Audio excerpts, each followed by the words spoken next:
meeting to order of the Enfield Planning and Zoning Commission for May 9th, 2024. All rise.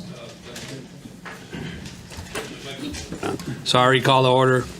Pledge allegiance. Can you hear? Sorry about that. I pledge Allegiance to the flag of the United States of America, to the republic for which it stands, one nation, under God, indivisible, with liberty and justice for all. God bless America. The next item on the agenda is fire evacuation. If there should be a fire alarm or any kind of emergency, please use the doors to my left, your right, or behind you.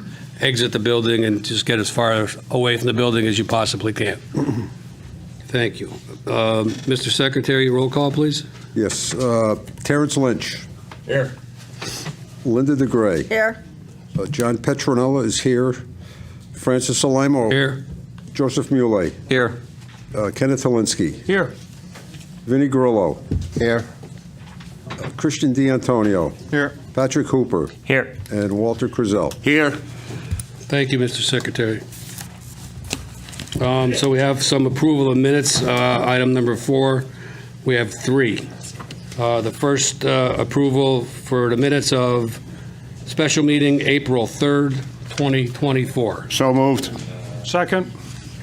Any discussion? Any corrections, amendments? Yes.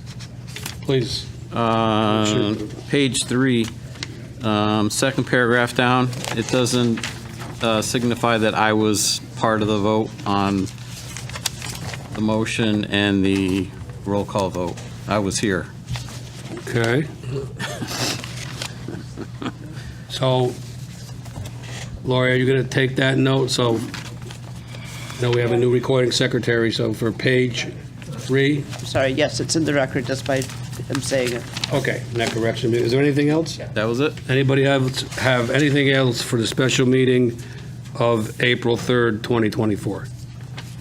Seeing none, the next is B, April 25th, 2024, approval of the minutes. So moved. Is there a second? Second. Seconded by Commissioner Alinsky. Discussion, comments, additions, subtractions, modifications? Commissioner Lynch. Yeah, one question, I just have a quick question on what we're doing here. The minutes are, say, special meeting. That was I believe that was the executive committee or the executive session that we had before the meeting. One was the special meeting for the executive session, and one was the regular meeting. So right now, you're looking at the regular meeting minutes for April 25th. Yeah, but the head of the minutes says special meeting. It was part of our regular meeting. I'm was it? sorry, I don't have the minutes in front Are of me. you so I referring don't- to Well, the just 3rd tell us or the what 25th? The 25th? He's got the wrong one. B is April. He's got the wrong meeting. There's 2 meeting minutes for the 25th. One's Right, for the one's special for- meeting. yeah. One's for- I think he's looking at the special meeting I'm one. questioning whether that was a special meeting or it was just an executive session Ah. of the meeting. Gotcha. So it should have been on the minutes of the meeting, not on a separate piece. No, we had a There's meeting two at a different meetings. location. Okay, one at a time, through the chair, please. Okay. We had a Mr. meeting. Quazell. We had a meeting in the Skidco room. It was a separate meeting. We had a roll call. We then voted to go in executive session. Then we voted to adjourn. So it was a meeting. That was a special meeting. Yes. And that's right here. Okay. That reflects the meeting, and no votes were taken, right? I'm not worried about what's on the meetings. My only thought was that should have just been an executive session of the meeting on the 25th. And we decided to have it early. cheers. And 6:15. so we didn't have to have people here and ask them to Correct. leave and then do that. That's the only point I was making. Okay, and that is here, part of the packet. There is 2. Yep. It does specify special, the executive session Right. and pending litigation. I- So, I was just concerned about the title. no, and It's a special meeting. Understandable. right, no, and I agree, and Right. I agree, and I understand what you're saying, but are you okay with that, or you like to see a change, or a suggestion, or a modification? The question, Is what I'm I had was, is that appropriate, or should it be an executive session. I'm not the parliamentarian here. Okay. Just a So point. we could ask that question, but we know what it was. Yeah, I know it was. But no, I want to address your concern. Okay. If that should be worded, a special meeting or an executive session. It was a special executive session meeting. So Maybe you part of the always- title's missing. You must always have an agenda for any meeting you have. It was a special meeting because it was not your regular meeting. In that special meeting, you held an executive session that was Right. not open to the public. Okay. And I think what That's my it. So fellow you've got commissioner is two- saying, on top, it's not saying that it was an executive session as well. No, it should not. That's a special meeting. I'm fine. You good? Okay, Yeah, I just, okay. No, I just want to be sure that. that's a good question. Everybody's good? Absolutely. You guys okay with that? It's a good question.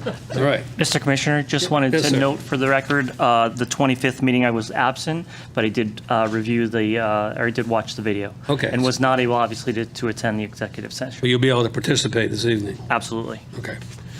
So, moving on, now, on the same date, we did have a special meeting, and that was the meeting for the sisters, I believe, right?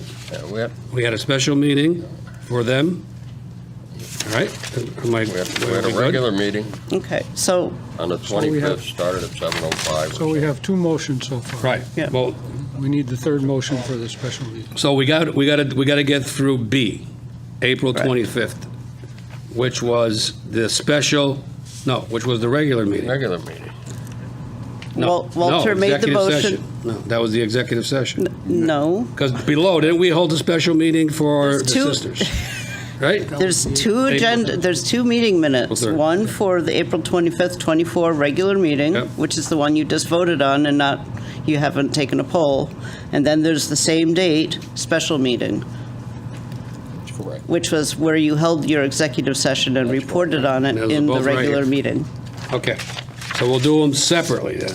Yes, please. Okay. For B, do I have a motion to approve? I already did. You Already did. did that, Seconded and it and was seconded. seconded. We All already in did it. favor of B? Okay. Thank you. Thank you. Next, under 4, approval of minutes, April 25th, 2024, special meeting. So moved. So, Is there a second? Okay. Any comments, questions? This is C, April 25th, special meeting, which is, I have here. I think you're referring to our regular meeting.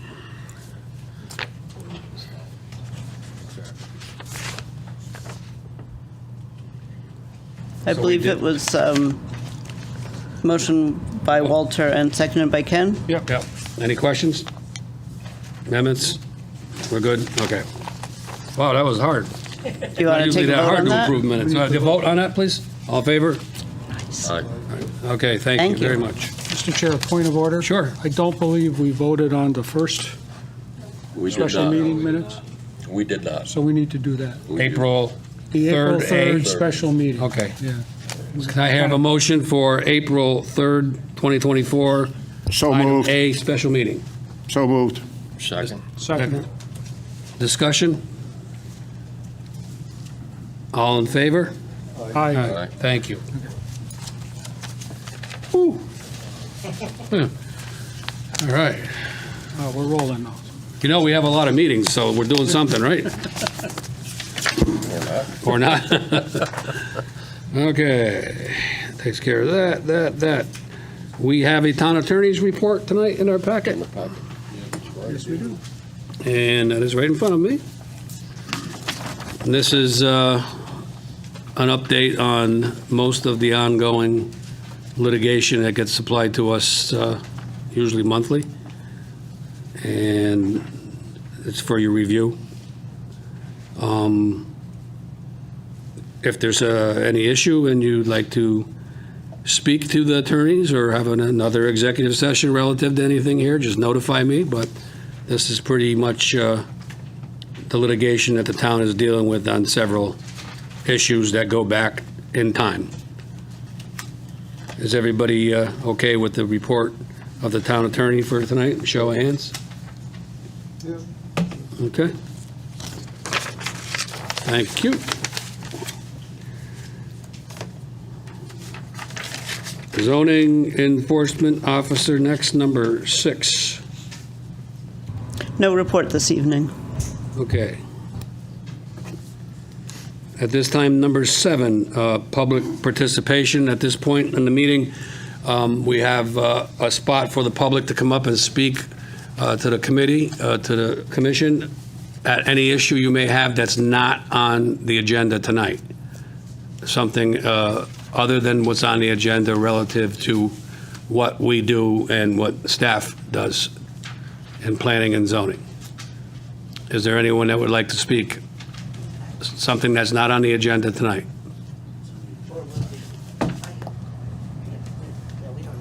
We don't even have the agenda, so we don't even know what's on the agenda. But There's some right up there if you'd like to help yourself. Thank you. But I just have a question. Please, ma'am, come to the table, please, and your name and address for the record.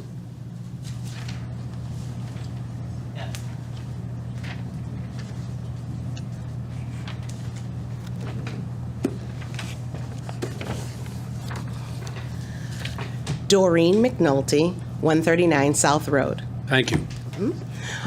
And forgive me if this question is not pertinent to what you were asking, but I have been naive or ignorant as to the procedures of the town, you know, and how things are for zoning and regulations and all that stuff. Things were done. I figure, oh, you know, let them do their thing, whatever. I grew up in Enfield, and I loved Enfield. It was, you know, the mills, carpet mills. It was the Tobacco Valley. Now it seems to be just getting more about the buck, the money. Where is the conservation of our land, of this town? This town, it was beautiful. It was country-like. It was rural. It was nice. I loved it. We weren't like Hartford. We weren't like Springfield. Now it seems like it's morphing into just one big city where we're not going to be able to tell the difference. You know, you're just driving through and we have buildings up everywhere. So I want to know, what do you want Enfield to be? Isn't it supposed to be what the town people want for Enfield? Shouldn't we be getting together and having a vote or general consensus on what we want our town to be like? I mean, here I am, 60 years old. I've been here my whole life, and I agree, yes, you have to have changes, but I don't want changes where our wonderful town is a city. I don't want changes where things, you know, the animals, the wildlife, you just don't care about that. And, oh, well, we'll just, that's wetlands, well, we'll push it aside and make this a little bit wetlands. You cannot push nature like that. That stuff has got to go other places. So my question is, I don't want to be naive any longer. I don't want to be ignorant any longer. I want to know what's going on, and I want to know what things we can do so that we as a town, the people, are proud of where we live, that we approve of the things going on, and not, I mean, we got a Dollar General store coming up. I just don't understand how all these things are coming when I personally don't feel they're necessary. So I just want to know, how do you get all the information? Somebody put up a sign that was stating that we're having a meeting here tonight in regards to the 7 Well, that's going apartment towards, buildings. okay, that's Okay, on the well- agenda, so away from that. Okay, but anyways. But I can't answer your question. They took the other sign down that somebody put up to explain further what that sign was about. So I guess. Now we're getting into a specific application tonight. I use that as an example, Okay. but I'm talking about for anything, for any of these little signs that go up. We are a busy people. Mm-hmm. People are driving, they have things to do, they have stressors. No one's looking at that little old sign that you have posted. What's a better way? to really let the community know So- what's going on. So as far as the community as a whole, we just went through a large exercise over the last few years, took a little longer because of COVID, and it's the Plan of Conservation and Commission, which is made up by residents. It's made up by different representatives of planning and zoning and wetlands and conservation and a large group of people, and it's required to be done every 10 years by state statute. So it's a very difficult document to do. It's a lot of work. A lot of people put a lot of time into it. And we just approved that, I believe, last spring? No. Yeah, last fall. year. Last year.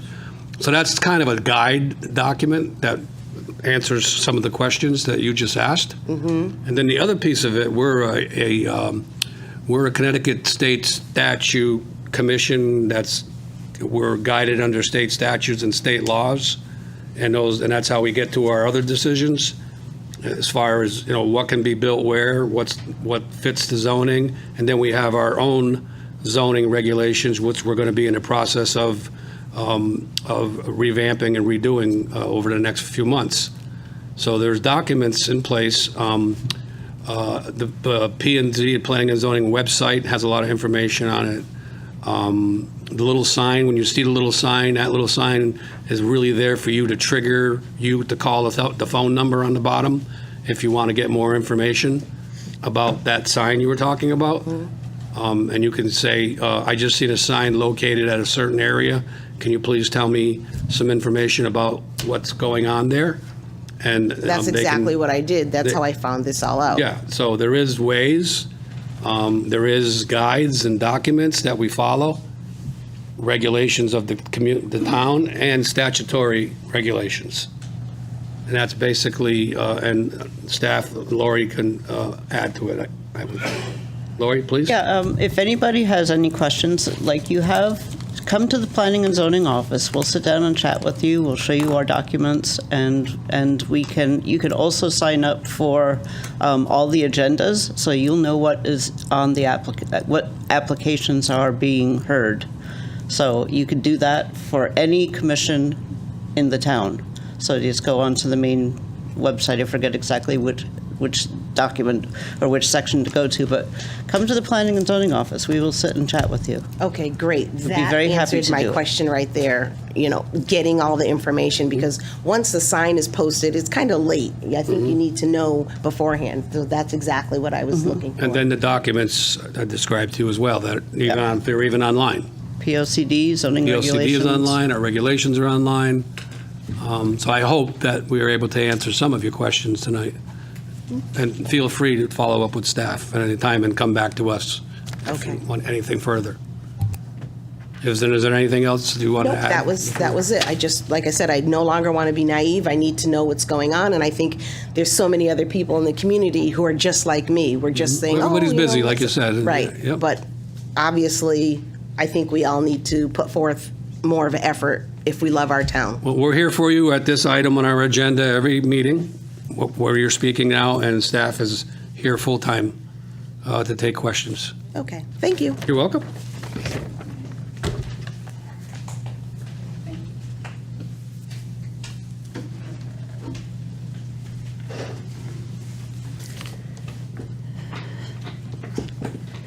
I know this is Nikki Price, 1324 Enfield Street. I think you forgot something very important regarding notifying or having residents know what's going on in their town. They can watch ETV and see every meeting that the town conducts and know what's going on in your town and what's coming up. For example, like the planning and zoning, they always have a section, new public hearings, and you vote, and you not vote, but you say what's coming up and what time on the agenda or what date on the agenda that's going to be. So I think that's very important. Thank you. Forgot that one. Thank you very much.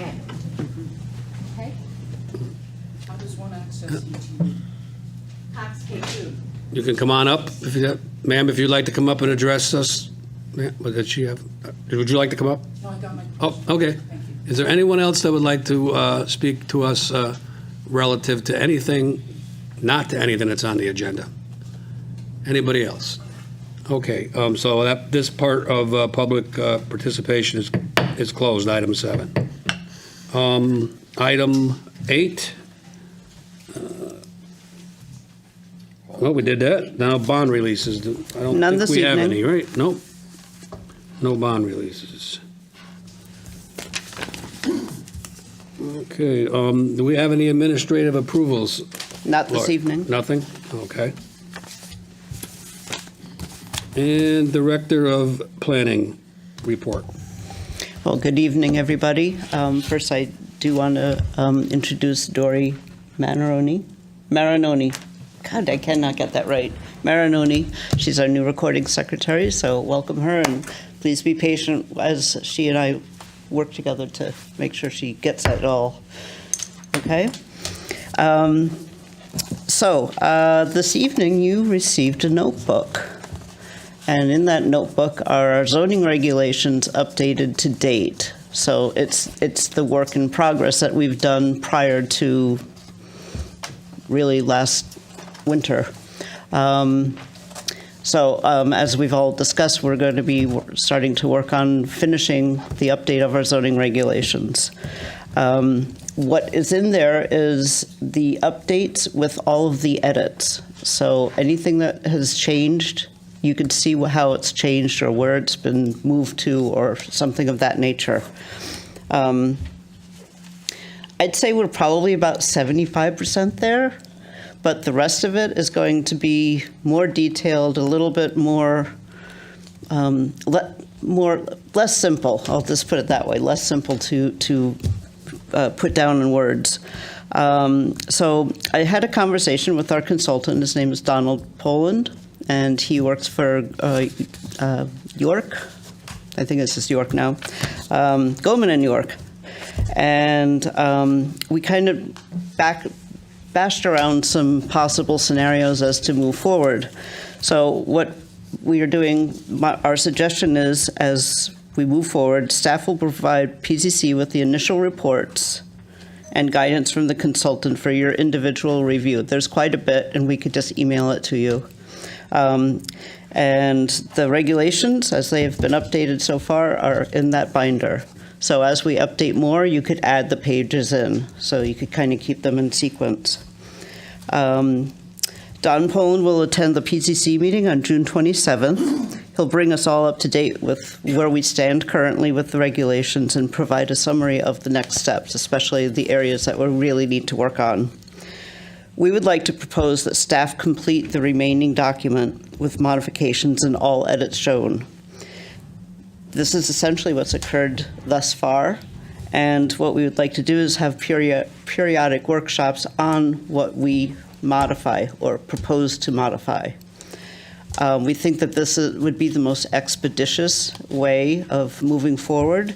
You will still have the final say as to what you like, dislike, or want to change, but this way we could get the final document to you faster, and then we could have workshops regarding separate items, such as housing or signage.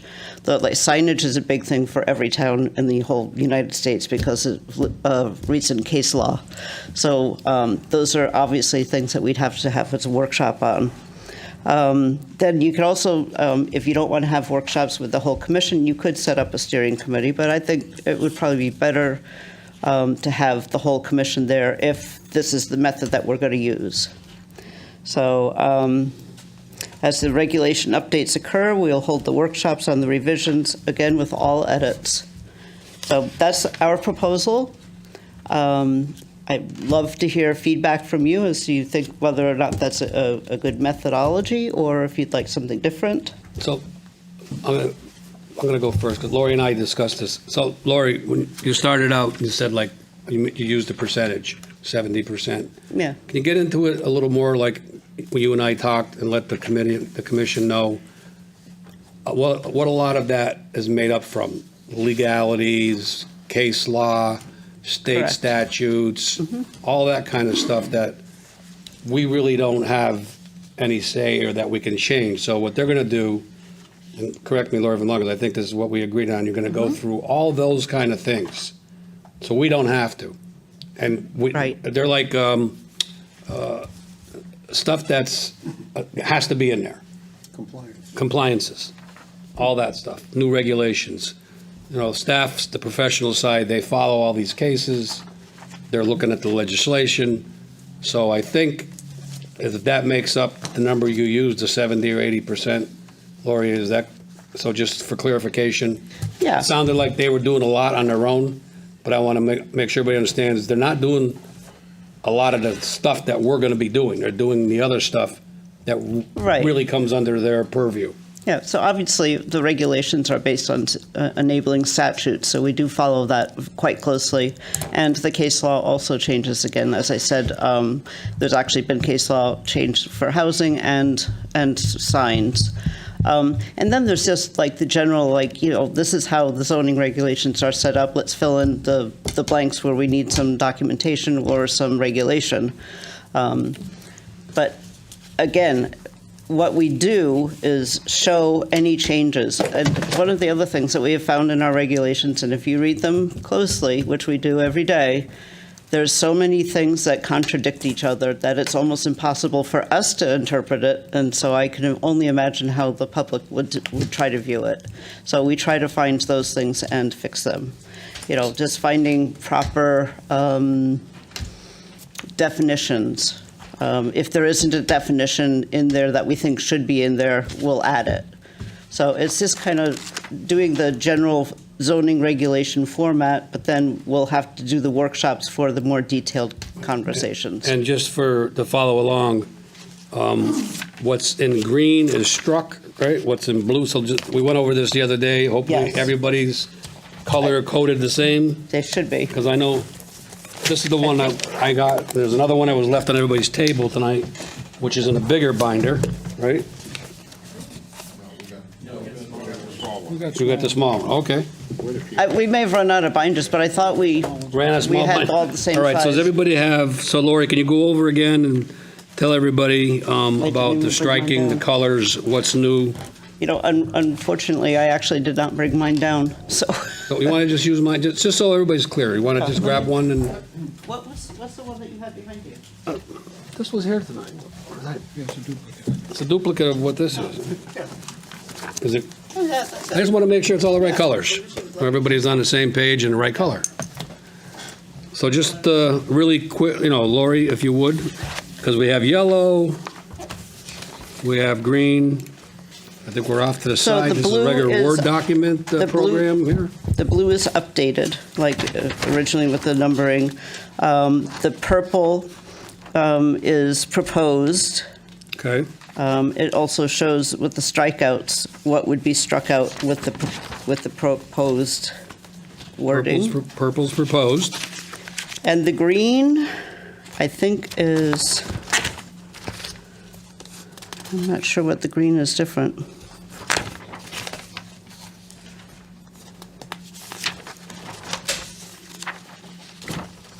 Yeah, I'd have to go, I'm not exactly sure what the difference between the green and the purple is.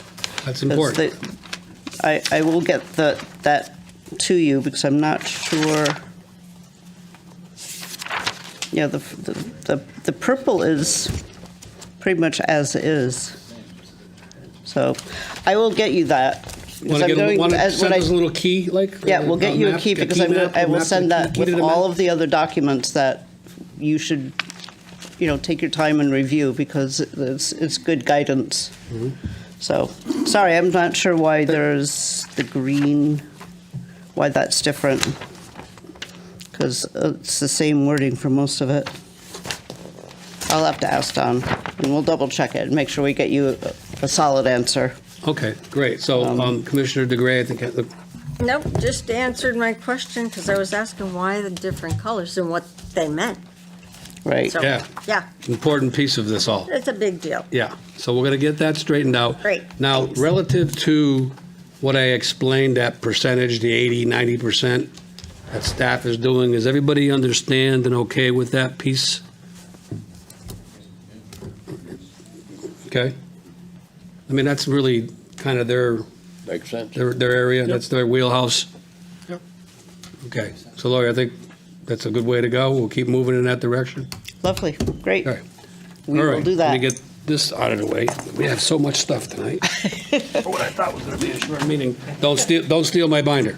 Yeah. No, if you need it, you can have it. No, you can have it. No, that's okay. I've got one upstairs. I know you're on a tight grabbed the budget. I grabbed the wrong one. Grabbed the old one. Okay, So then, moving on, I've been telling you, that we're moving into civic clerk, and the agendas will have all of the items in.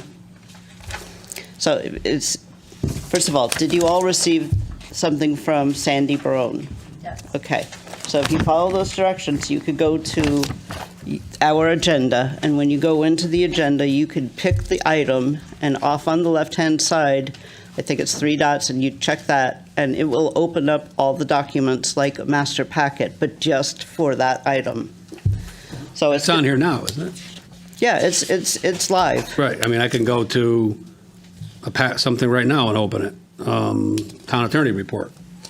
Hit on it, Right. it pops up. That's what you Yeah, mean? yeah. So I just want you all to realize that it's there. If you have any problems, and if there's enough of you, maybe we might have just a little workshop, virtual workshop together, so we could make sure everybody's able to find everything. But this is really a great tool, and not only is it great for us, the recording secretaries can do their minutes right in there as well. So it's actually saving time, and it's quite useful. That leads me to something else I was going to ask. I'm not sure if this is the right time. Maybe it is, maybe it isn't, or we were going to do our regulations over. So on the electronic piece of it, on how we're moving forward with advancement in electronic. Now, a lot of the applicants that come before us come in with PowerPoints or on a disk and down with our IT department down the hall. It's all up on here. We can see it, and the public can see it. But then there's all this stuff that comes. So there's requirements that the applicants have to supply 17, 20 copies of this and 20 copies of that. And one of my goals was to be more business friendly. With these new systems, I mean, if we can't do it, I understand, but is there a way we can cut some of all this paper and save the applicants some money? I mean, I don't know what it costs, but it must be cheap. Well, that's one reason why we've got Civic Clerk, and it's another reason why you have tablets. So Right. that's something, we need right to have now- a conversation about. Do you really need to have the application in hard copy, or are you okay just reading it on the master packet? Well, that's something that's in our regulation, so it has to be addressed in the regulation, right? Doesn't an applicant, now when they put an application in, they have to give you 20 copies of everything? Just the plans. So two hard copies of the drainage study, 2 hard copies of the traffic, and we require plans for all the commissioners, and then 1 for engineering, 1 for building, and 1 for planning. So the question, I think, would be So- if the board can, just adapt over to fully electronic, 'cause Exactly. I'm trying to save the applicants money, too. I don't have any idea what the stuff costs, but it can't be cheap. And a lot of it just gets thrown away, unfortunately, but we have it here. So, I mean, Something we instead should of discuss having. as a group? Yeah, this is something we should have a conversation about. Maybe what we should do is make a list based on the agendas and send it to you and say, which of these items do you think you need in hard copy, and which do you think you're okay having in digital? What does everybody Because think? paper has gotten expensive, and we are trying to decrease our paper use. So with that, let's go around the dais and see if anybody's got anything real quick before we move forward on that. We'll start with Linda. In the past, we've talked about this, and the only thing that we would need would be the plans, because this little screen, I'm speaking for myself No, only. please do. We want to I get all the can't input we need. read the plans on the tablet. I need to look at the Okay. plans. So I don't need the rest of it. I can read it. Okay, If I want, I can print it out at home, okay. but the plans I definitely would need. You're talking about the full scale. Full-scale plans. 24 by Right. 36 Vinnie, typically. what do you think on that? I'm fine as long as, once again, as long as I can scale it, the plans, as long as I could scale it using that, then I'm totally good with it. Not that we're deciding tonight, I just want to get a little bit of like a straw poll, see what everybody feels. Yeah, like I said, I'll be able to, because realistic, I mean, we could zoom it out, but the scale, that's what I go off of when we look at these plans. I don't look at pictures, I actually scale it out and make sure it's what it is. And as long as the scale will work on my tablet the right way and not be 30, 50 feet off, I'm good with that. If it doesn't, then I need the paper too. Okay. Because that's the only thing I need is the scale. But if that can happen, then I don't need the, I mean, I could zoom in and out. I mean, I'm okay with that. I'm not that. I'm What do you okay. think? I think going with the tablet is the way of the future anyway. Right. I don't think we're going to look at paper plans more than staff will. Staff will probably need the paper ones more than we Yeah, will. right. Yeah. You know, and some developments are Yeah. much larger than others. Yeah. And I'm sure even these, Sorry, tablets will get updated at some point, but yeah. All right. Yep, just real quick, Walter, what do you think? I'm with Joe, too. I mean, the 8.5 by 11, we can see on this, but the larger plans, if need be, we should get a set of those. Lawrence, what do you think? Yeah, I think we ought to get a set of the full plans. Okay. Because at least for me, it makes it easier when I sit down and flip them out and see what the whole thing is. And, you know, and possibly what I'm hearing, they may not need to supply as many. Some commissioners may prefer to use the whole plan, some may be okay, so maybe we'll get to that point. I'm open to hear the discussion. What do you think about that? I'm good with going fully digital, with the exception of, I would say, have one set of plans available at the office that we could look at. If we, if there's something we don't understand, we can come into the office and just look at it in the paper. But I don't need the big, thick pieces of paper. And does it matter if the application is coming in with digital? Because some people don't have the capability, and some do. So if we're getting, like tonight, our continued public hearing is most likely going to be like it was 2 weeks ago, and it's going to be digital. So sometime people will come without digital, so you're, okay. John? Okay, well, if you need the paper, then And we need, obviously the right, paper obviously has we to need, come it, up. right. Commissioner Peschinello, what do you think? This is a good one for you, since you look at drawings all day long. Digital is fine, but I like the paper so I can, when I'm looking at a document, a drawing, I'm looking at the whole sheet in front of me. I'm looking at the whole building. I'm not looking at a corner of the building, and I'm not scrolling off. and Okay. so forth. That's the way that Yeah, that's fine, yeah. Yeah. What do you think? Yeah, I would be exactly there as well, just because it's easier to pull out a big document and look at it and see the detail. I think it's harder on a screen, and I'm just really just talking about plans. Everything else I'm cool with Yep. digital. Yeah, okay. Yeah, I don't have anything new to add. I'm completely amenable to like the all digital packet and totally with everybody in terms of seeing the whole plan. I could work with it, but absolutely there are benefits to having the full size plan that you can't replicate on a tablet. So We got a good mix of answers, because we got a good mix of people. Some people that are up here are before computers and before digital went where we are now, so it's a good mix of different age and technology. So, yeah. So, Lori, we'll get on this, and we'll see what we can do going forward. Maybe we can take it application by application, and Right, I will say, what I'm hearing is everybody pretty much would prefer the full-size plan set, but don't need everything, all the 8.5 by 11 data in paper. right, because the Which is 8.5, fabulous. what you're seeing on the screen is 8.5 by 11. Yeah. Yeah, and Mr. Commissioner, Yep. or Mr. Chairman, I would say it's like you said, case by case basis. Okay. Because some you might need like the full, and sometimes not. So I think to his point, it's case by case. You know, and again, piece of that is so the applicants have an easier way through the system, way through the process. Okay. Thank you all. Yep. So any outside correspondence tonight? Anybody have anything? CIP presentation with Director of Public Works, Donald Nunes. He is here. He'd like to come I up. think I've seen him walk in. There he is. These sheets are in front of you, which is his presentation. big 11 by 17. Then there's some smaller plans. Welcome Don. I know you've been spending a lot of your time in that seat in the last few weeks here, so I appreciate you Yes. coming out. And again, just for the record, your name and Yep. So, occupation. Mr. Chairman, Commissioners, good evening. I am Donald Nunes, Director of Public Works for the town of Enfield.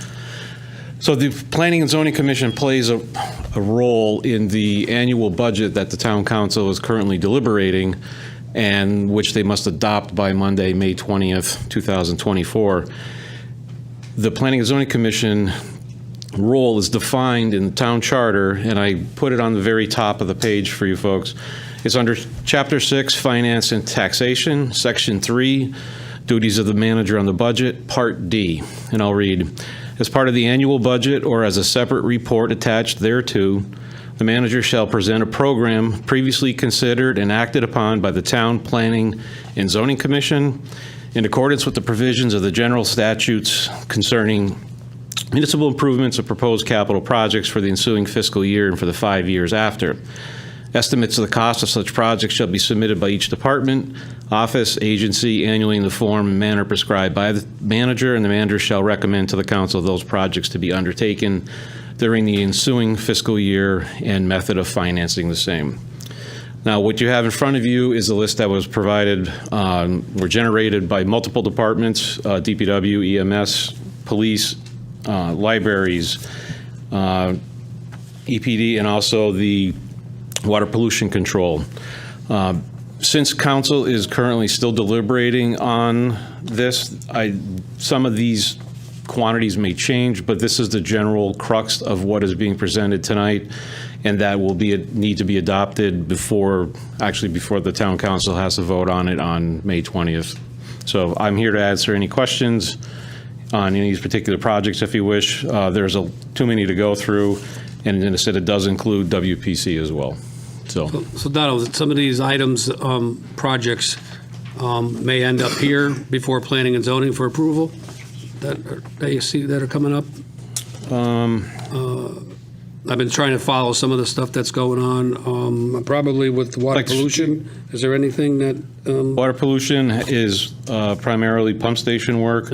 And things with the sewer lines in advance of roads work. We may come back to like Shaker Pines, looking for an expansion of the parking lot over at the Lego House, off of Shaker Road, and a couple other little small things like that. So some of these may come back, but the majority of this will be handled through DPW and the like departments. Okay. Is there any question for Mr. Barnes? We got anything? So we have to vote on this before the council votes on the budget? Yes, this plays a pivotal priority. Without the commission's approval, it kind of gums up the works for the town council, and because it's by charter that what we're presenting here is done through the manager and through the town charter. So I think the dates that you gave out must require a vote tonight, I believe. Correct. Lori, please. I just want to point out that most of these improvements would fall under our POCD facilities management plan. Okay. So that's where that kind of comes from. So the reasoning why it's before you. Yep. I remember it coming over the last several years. Yep. It comes every year. But I think relative to the timing and their timing for the town council, I think we need to act tonight, right? That's correct. Yes, sir. Okay.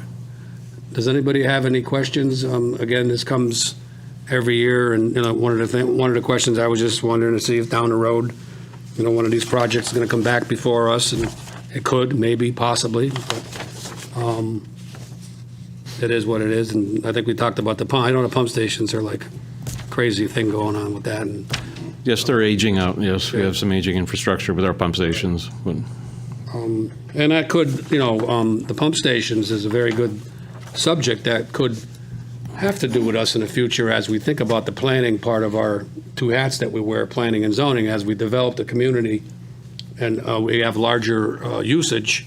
It's a very vital point for infrastructure to have the proper infrastructure as we build away here.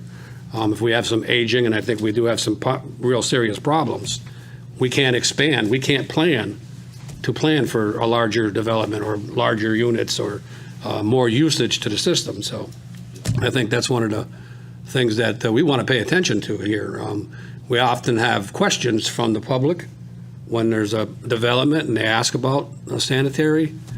So yeah, I think that's going to be very important to follow going along. That's a keen observation, because we are, in some parts of town, we are struggling with capacity issues and the like, and just said the aging infrastructure is becoming problematic in certain sections. And I know you had that huge breakup here, and that was a terrible thing you had to go through. And, you know, we all want to see Thompsonville get redeveloped, and I know there's an old pump station down on South River Street that probably needs attention. Fortunately, we're doing Great Brook this year. We're starting Great Brook this year, which is behind the Legion. We're doing that, and the next one, we're ready to do some work. So Good, okay. Any questions for the Director of Public Works, Director?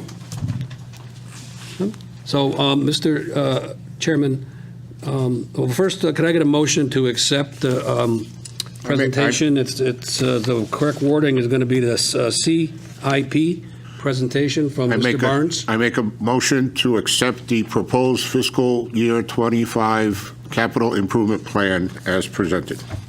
And is there a second? Second. Oh, somebody second. I'll second it. Any discussion, questions to Mr. Barnes? We don't want to keep him as long as he's been sitting there. He's going to be glued to that chair, I think. Here. I'm here now. So if you have anything, as soon as I shut this off and I'm gone, I'm coming back. You want to get home early tonight, I'm sure. Yes, sure, please. Mr. Nunes, on the EMS, you have a bay door replacement and repair for $60,000. Now, is that? Excuse me, could you turn your mic on, please? I'm sorry. On the EMS, under the EMS category for the emergency medical services, the bay door replacement and repair, $60,000. Is that an overhead door? That's all 4 doors being replaced and all 4 openers being replaced as well. Okay, that's for 4. Okay, Thank you.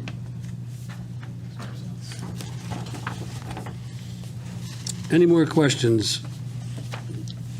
Okay, we had a motion and it was seconded? Yep. Mr. Secretary, I think we should do a roll call vote for this. Okay. Take your time.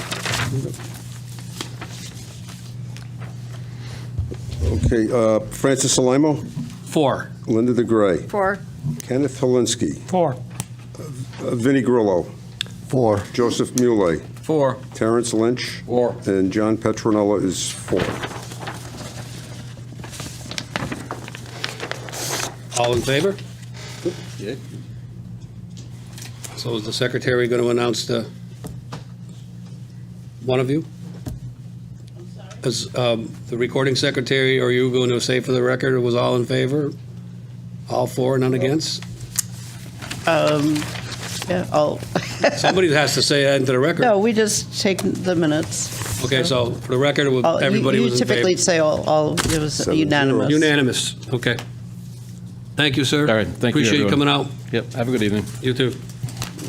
Keep this.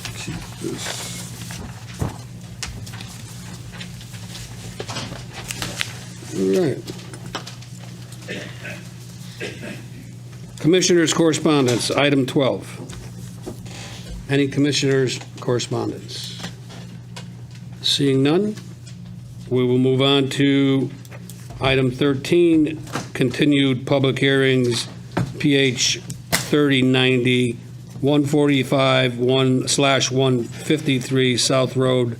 Does the secretary have to read the legal notice again? This is continued. Mr. Chairman, we recuse myself on this application. Absolutely. Thank you, sir. So for the record, Commissioner Petronella is going to recuse himself, and we are going to seat, I think, Mr. D'Antoni. You're going to take, right? I was just gonna say, I think we tabled this last time, so we can just take it off. We can tabled make it? a motion to take it off the table. Okay.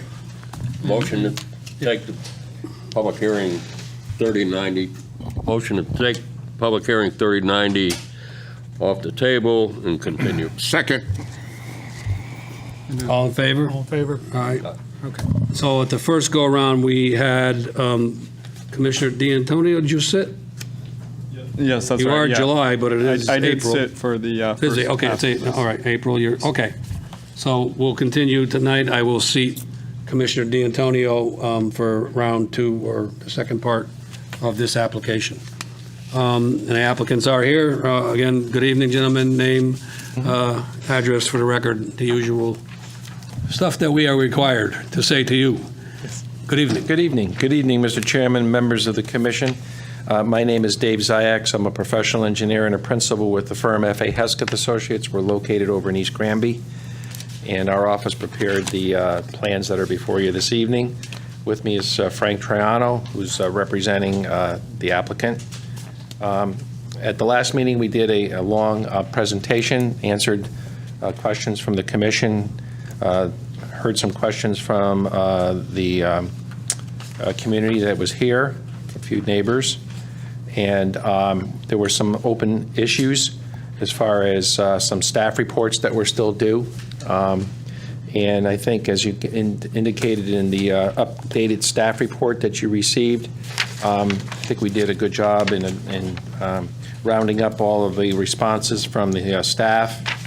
And Mr. Troiano will explain in a minute or two what he's been doing as far as just having some discussions with some of the neighbors that were at the meeting at last time. We did have a meeting earlier this week as kind of a follow-up to your Director of Public Works conversation. They expressed to us from WPCA they're having some major issues in the neighborhood just to the east of us. And where we would be connecting to the sewer in Barrett Road, it travels through a large portion of that neighborhood, back and forth, and eventually gets down to a 15-inch interceptor down at Missile Lane. So we had a good conversation with them, and we've agreed that we will be looking to extend a sort of, you want to call it a bypass sewer, south through land that Mr. Troiano owns to the south, to get down to that trunk line and bypass that whole community to the east and not put any more burden there as the town struggles with those issues over there. So we'll be building a new sewer, which will be good because there is undeveloped land to the south of us and to the west of us. That will all be connected to this new sewer in the future as potentially some new development occurs. But more importantly, for right now, the project before you this evening will be connected to that new sewer. It will be a public sewer. And where will that tie into? It's on Missile Drive. There's an elbow right there, and the sewer changes from like an 8-inch size to an interceptor size, which is a 15-inch sewer, which they're not having any difficulty with. So that worked out well, and staff has mentioned that in the report to you this evening. You got comments back from the police department, fire department, minor issues there. The fire department may want another hydrant on the property. The buildings will be sprinklered, so that's not an issue.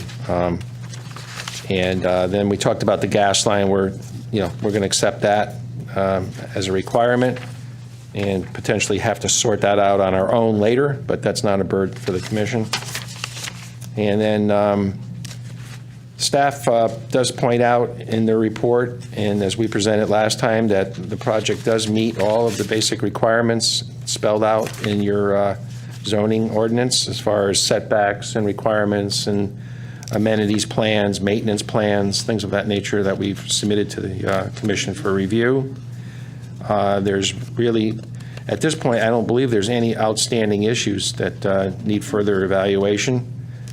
We will be applying, if this is approved, say even tonight, we will be applying immediately to OSTA to update our certificate, which will involve the replacement of, for the most part, the replacement of the traffic light, the existing traffic light at the intersection with Freshwater Boulevard, which will become our intersection as well. There'll be a new pedestrian cycle installed there.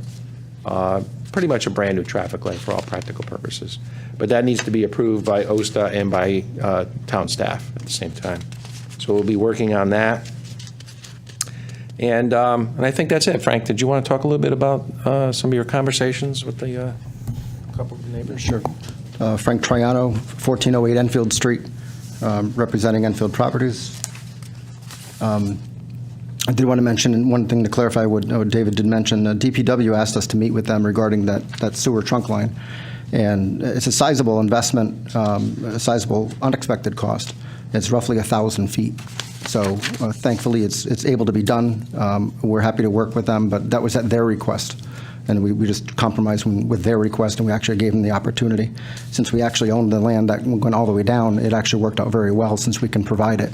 But that's at their request, and it also helps them in regards to what they said was an issue in their sewer issues in the neighborhood. In regards to the couple of the neighbors, I did go see Mr. Bellinger, and I did speak with Mr. Sherman. Those are the people at 43 and 49 Barrett Road. They actually abut the property on the south side. Mr. Bellinger was actually generous enough to do me a quick tour. It's a beautiful piece of property. We agree.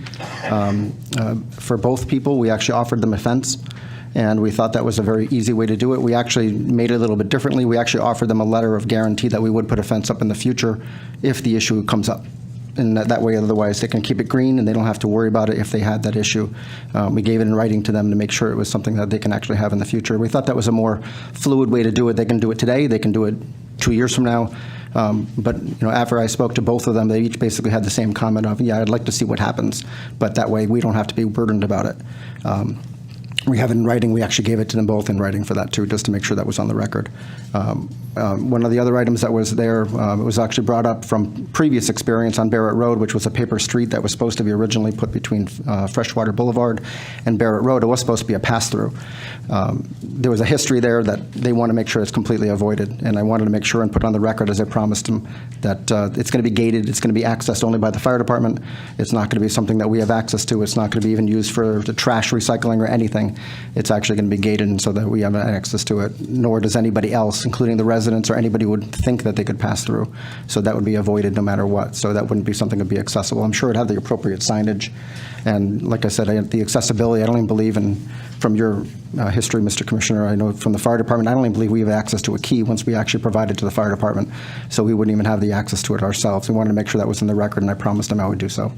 So, thank you. So on that access road, on your side of it, what is it going to be, grass pavers or? No, it's paved. Completely paved? Yeah, it Don't would be use paved. grass pavers anymore? Sometimes you do when you have coverage issues and things like that. We're not anywhere near those. Completely hard paved It'll be all the way hard to the- paved, yeah. Easier to maintain in the long run for everybody, so. And I did take a ride down to where the gate's going to be for the access. Is there going to be any fencing with that, or is that going to be up to the agreement later? So you have the gate, and then to the north and south of the gate is just going to be Yeah, I think. vegetation? Actually, we're adding vegetation. That whole area is being Oh, okay. over-vegetated, so we're going to keep as much natural as possible. And from the previous application that was approved, we actually added the vegetation. We never took it away on this application. We actually left it that way to make it be more of a thicket. And we think that's actually probably the softest way to do it, because there is going to be a depth of actually greenery there Good. that we don't want to have, and have it be natural. It's much easier to leave natural there and add to it as opposed to clear it out and then plant something. I think it's much better off, but there's going to be no access on the sides. It'll be actually covered right up until then. I'm glad to see these applicant resident meetings going on lately here in town. I think they're very helpful. I agree. On the sewer line, that's your property, and it goes 1,000 feet? So is it one parcel? Maybe a little longer. It's one more parcel to the south that we will go through. One And more, then we just get to one the town. parcel? Because my One more question was parcel. going to be It's two parcels. two parcels. So my question is, are you going to stub at those parcels off that line? Probably, yeah. We Just so we didn't we have don't enough have time to- to really work it out with staff, in our Just a short thought. meeting, but it's going to be a process, a design Because process. if there's other parcels, if there's one or two, that'd maybe be a good idea to stub it and just Oh, cap absolutely. it off, and Absolutely. that way we can, avoid a lot of issues later and jump right on it. Right. Yeah, I'm sure there's going to be issues on cleanouts and accessibility Yeah. through the time, too. But we wanted to make sure we provided it. They wanted to bring it up. It was never brought up before. It was actually a rather big surprise. Yeah, and it is a large expense. It's a daunting thing, but at the same time, if we didn't have access to the land, it would have been a challenge. But thankfully, we did, and they actually didn't even know that. I was going to ask you, well, are you coming out South Road, but this is even better. Yeah, we agree. We can actually try to make this as an improvement, but it's a big investment No, no it matter is, what. it is. So before I open it up to the rest of the commission, I'm going to ask Lori if you have anything, Lori, to add, that the applicants, it sounds like they've answered the questions that were outstanding. So if you have anything, please. Yeah, as far as we're concerned, we believe all the conditions have been met, and I suggested 4 conditions for site-specific conditions, which I believe I handed out to everybody, and I just handed to the applicant. We have a copy. Does at least the secretary have a copy, or we all have a Should. copy? I think everybody got one. Should be in this Here, I packet with have the one little right map here. It was handed out this evening. We got a lot to this evening handed out. We got a pile here. At least we're getting things done. We're moving along. That's right. We're gonna keep it moving along. Okay, so we have time to dig through that. And so at this point, I'd like to open it up to the rest of the commission if they have any questions for the applicant. Please. Yeah, just one quick question, and Laurie can jump into if she'd like. On the second page of the application, the packet that you sent us, it says the development shall be connected to public water sewers and shall have gas service. And on your red remarks, it says the applicant has stated development proposed to be electric with no gas connection. They've agreed to connect to the gas. That's in the conditions of approval, site-specific. Well, that's what I wanted to make sure, because we talked last time, and we said, oh yeah, we're gonna hook up to gas. And then I read this, and I said, what are they trying to tell me here? The shall or the will or the must or whatever. So we do listen. Yeah. And the staff correctly put it in, it's one of your 4 special site-specific conditions. Yeah. Okay, It's sort of already there, but it's just another, it's okay. Commissioner D'Antonio, are you all set? I'm sorry. Right now I am, I think, yeah. Commissioner D'Antonio, do you have any questions for the applicant? We'll just go back and forth, side to side. Yeah, I mean, I'll just pass on. We did get a new comment from a resident who commented on the, it's not really a question, but they had a desire. Wait, is this an email you received? No, this was here. Oh, okay. In the package All right. from this morning. Okay, no, I got you. They mentioned about they had a desire for it to be owner occupied. I think this is outside our jurisdiction, but I'm just going to pass it on to the applicant. I believe that these are planned to be rentals, but if you want to just clarify for the public. Yeah, luxury rentals is exactly what we're looking for. Yep. And I guess from through the chair to staff, just to clarify, I do believe that the designation of ownership is outside planning and zoning's jurisdiction. So I think that just might be a good thing to clarify for the staff. That is true. It's outside of our jurisdiction. Right. It made also standard packet market rate is another term that's in there. Market rate. Yep. But just to clarify, we cannot require them to be condos. Right. Definitely not per our regulations. The application is for apartments. Right. I'm clarifying, and just so everybody is aware. Linda, do you have anything? You have anything else down here? You're good? Vinny? Yeah, just one question for staff. On the addition of the sewer line, would we want to expand the condition for that, or do we feel that item 4, update plans to show the new sewer line is adequate? It seems like we went into a lot of detail on the latest 2.5 version, 2.5. Yeah, I believe that the changes can be done post-approval, and we'll make sure that everything is shown properly on the final plans before they're signed. Okay, thank you. Walter, you're good? I think I got what I had to say. I'm all set. You're still digging. Come on, you have I'm all time. set. No, I'm all set. I'm all set. I can call him back off too, you know. All right, so at this time, if you guys will just hang out, and we're going to invite the public up for some public communication.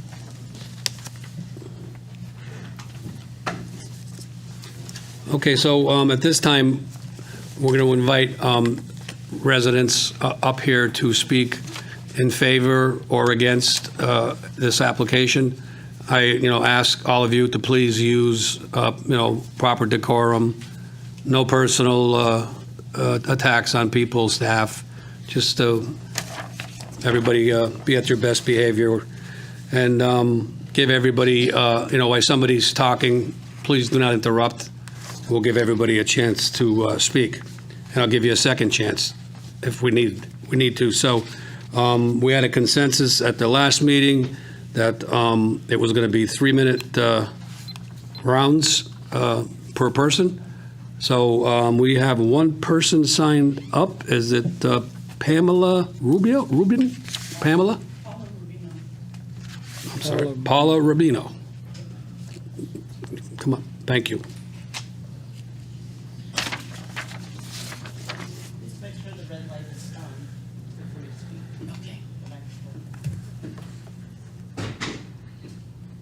Good evening. Your name and address for the record, please. Good evening. I'm Paula Rubino, 33 Barrett Road, Enfield, Connecticut. Thank you. Welcome. Thank you. Thank you all for making the time and hearing me out. I wasn't actually planning to speak when I signed the form, but I did it as a courtesy. But as I've listened, a lot of things have come to mind. My property abuts this planned development. I'm concerned about the conservation of the land, the wildlife that visits my yard. My property happens to have 5¼ acres. My husband and I chose that piece of property for the privacy, for the greenery, and over the 20 years we've lived there, we have watched deer come through with their fawns every year. We watch them grow up. We know the families of deer. We have turkeys, we have foxes, opossums, raccoons, skunks, you name it. It comes through there. It's almost like a little corner of conservation. I'm very concerned with a development of this size that all of that will go away. The animals don't even like the leaf blowers. When people use leaf blowers, we don't see the animals for days. So we know it impacts them very directly. I'm also concerned, I hear it's going to be luxury apartments. I'd like to know a little bit about the square footage. So we'll get those questions answered when they come back up. Okay. So if any specific question you have, I'll have a follow-up. Okay. So go ahead and continue. So what will be the square footage? What does flexible mean? Large flexible residential? Is it flexing to low income if they can't get luxury people to occupy? My concern about low income is a few years ago, our house was burglarized. Our garage and our garden shed were broken into. Various small things were taken. And I happened to be home at the time, and the person tried to break into the house while I was home. He tried to come in the front door with a crowbar. And I called the police. This is all on record.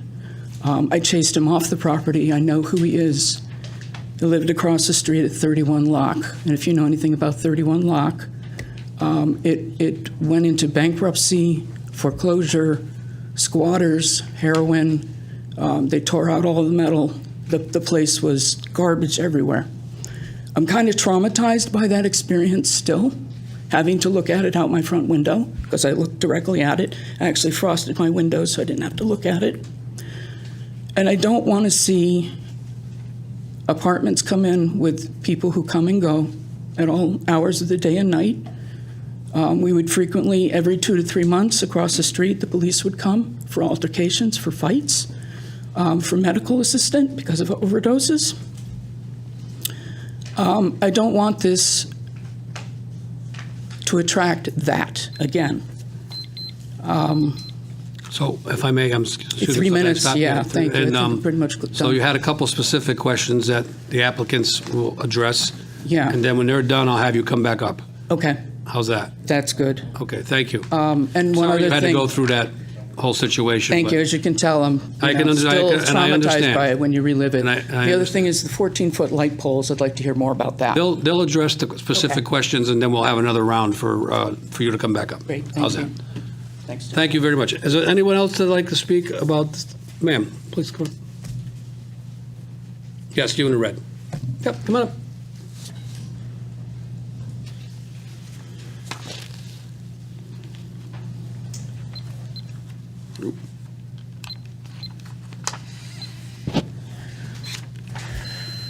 Good evening.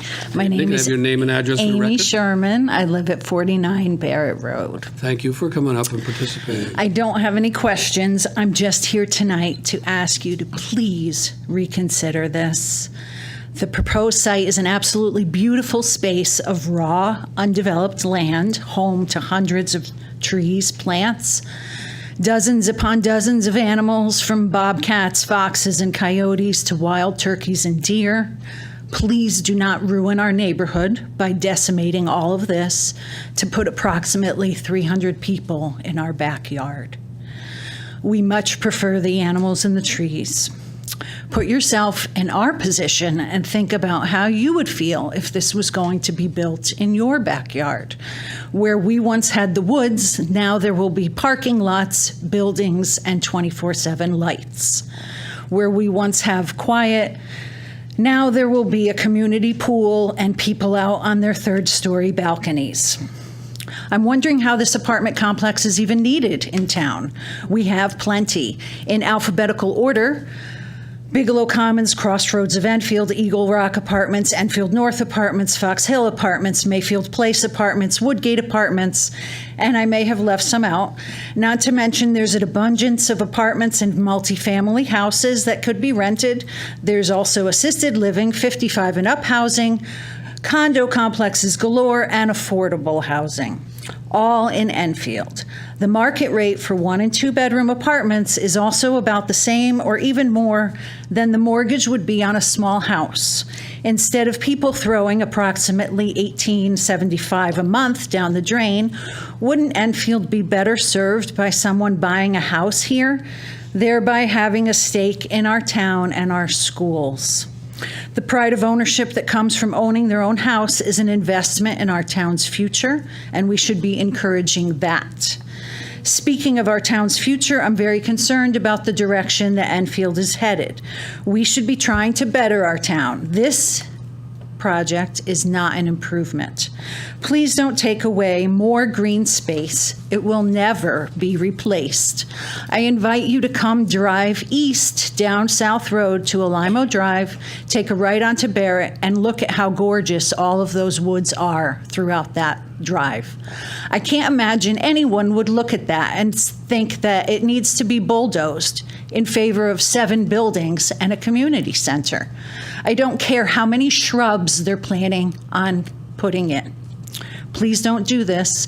Please don't make our town known for apartment buildings.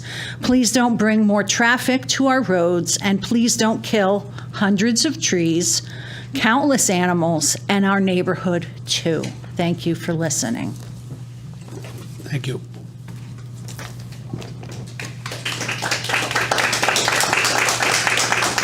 So, I just wanted to add one thing before the next speaker comes up. This application did go through the Enfield Inlands Wetlands, and they received a permit. Some of those issues that were raised here this evening really have to do with that, and those questions were probably asked there or looked at, and they have received a favorable permit. Some of those issues don't come under planning and zoning, but I just want you to be aware of that. They did go through the process of the Enfield Inlands Wetlands, and a permit was received. And that should be on file in the town clerk's office or in the planning department. So at this point, I'll take the next speaker, please. Sir, come on up.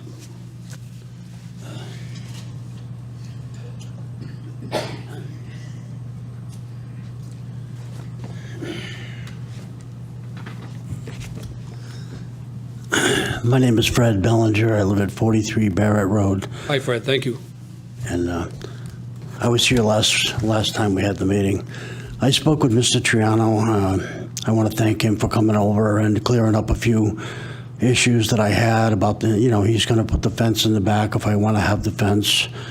One of the issues I had was the gate. I really don't want to see a road that's going to connect fresh water directly to Barrett, because I know that will be a problem.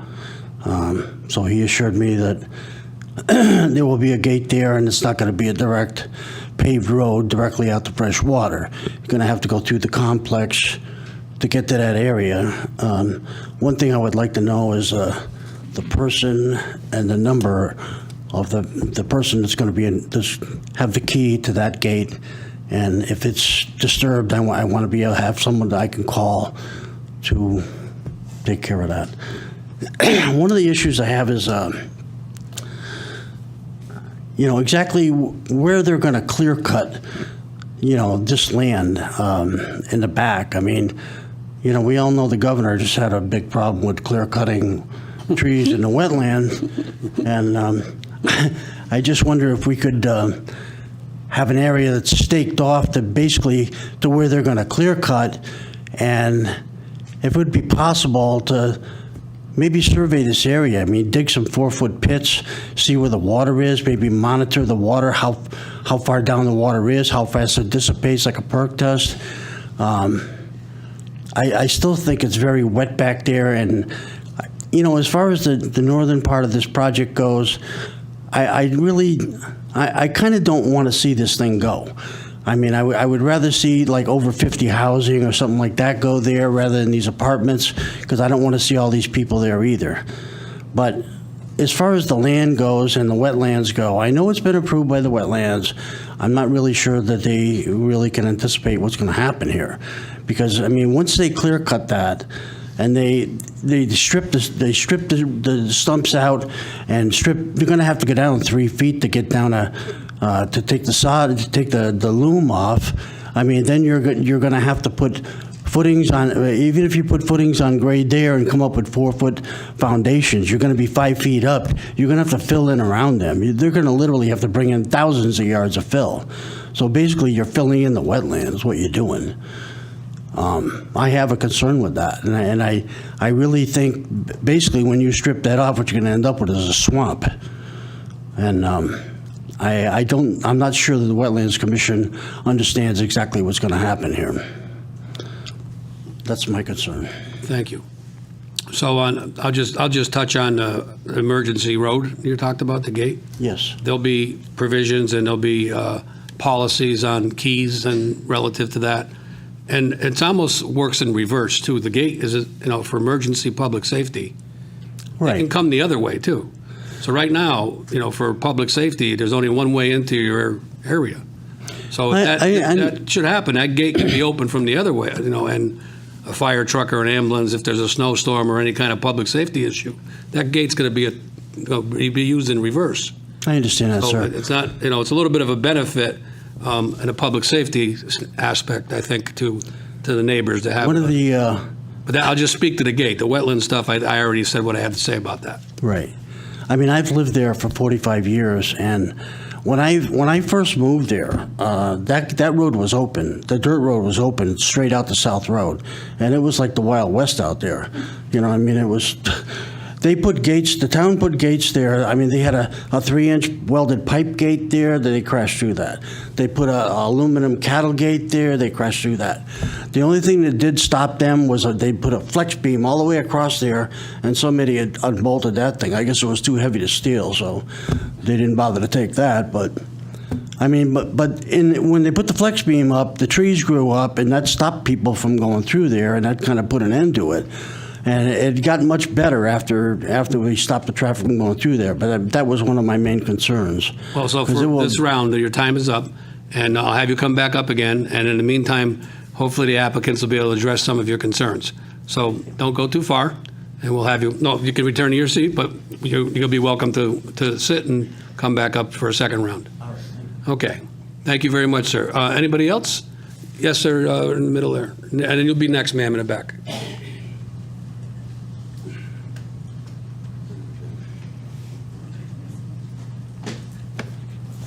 Good evening. Good evening. Name and address for the record, please. My name is Robert Duclos. I live at 52 Barrett Road.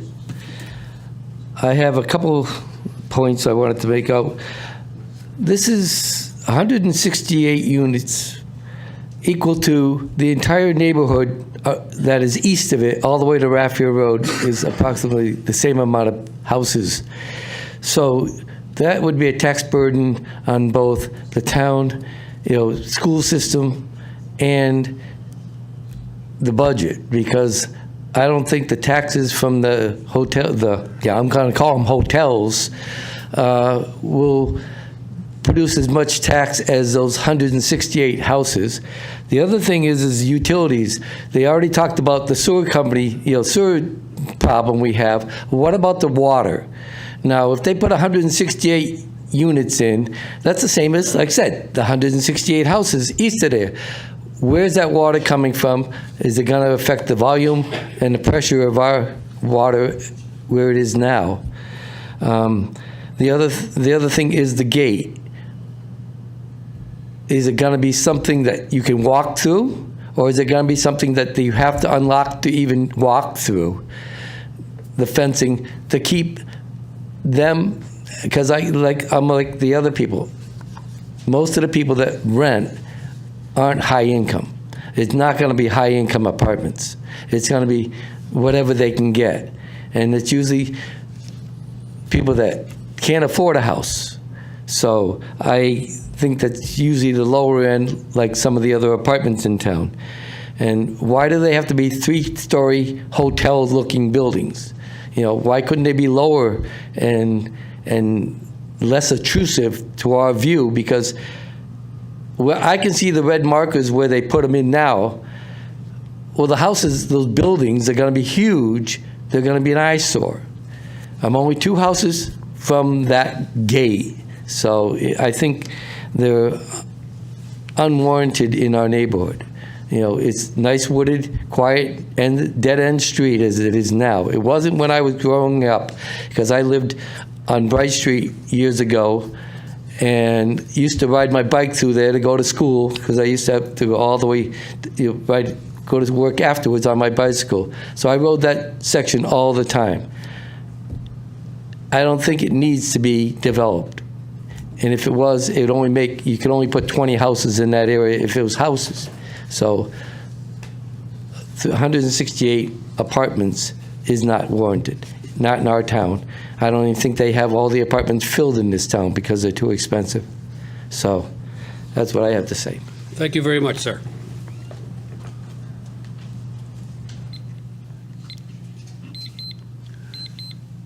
Oop. Next, ma'am in the back.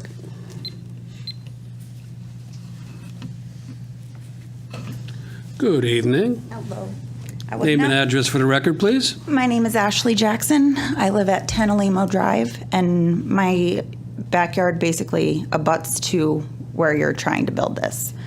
I was never notified until I saw something on Facebook, so that was a shock to me because I wasn't sure how close the apartments are going to be built near my house. I purchased my house because of the privacy, because I have grown up in the country my entire life. I love seeing all the wildlife. I love how quiet it is. I constantly see my neighbors walking their dogs up and down the road. I personally have my dog. I walk him up and down the road as well. I know you guys are saying that there's supposed to be a gate that's blocking them from coming through. Who's to say that, like the gentleman earlier said, people have broken through the gates? So my biggest concern is who's going to be living in these houses. I'm working 10 hours a day. I don't want anybody breaking into my house. I don't know who's going to be living right near me. I don't want this. I'm sorry. I don't know what else to say, but I don't think it's right. I think Enfield needs to stay the way it is. I think we need to just keep the land the way it was. And with the wetlands, how wet it does get back there, when everything's built, what's going to happen to that water? Is it going to push into my backyard now?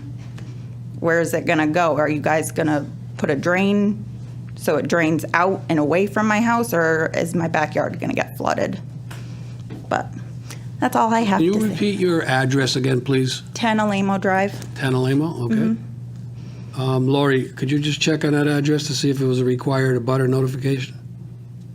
No abutter notifications are required for special use permits, only with ZBA. Okay, so there is not legally a requirement for you to be notified? You asked if you were notified. It's notified in the paper, the JI, and we post it on the site, on the website.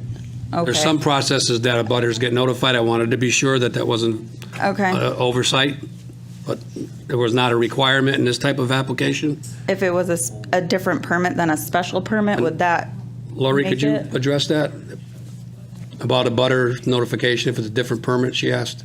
So it's a special permit, you said it wasn't, I We didn't don't need to get require notified. abutters notices for special use permits. So if it was a different type of permit, or is it just Before a because- different board, zoning board of appeals. Yes. Okay. Thank you. Okay, and you could come back up for another round. They may be able to address some of your comments. Thank you very much for participating. Would anybody else like to come up? Yes, sir. Mr.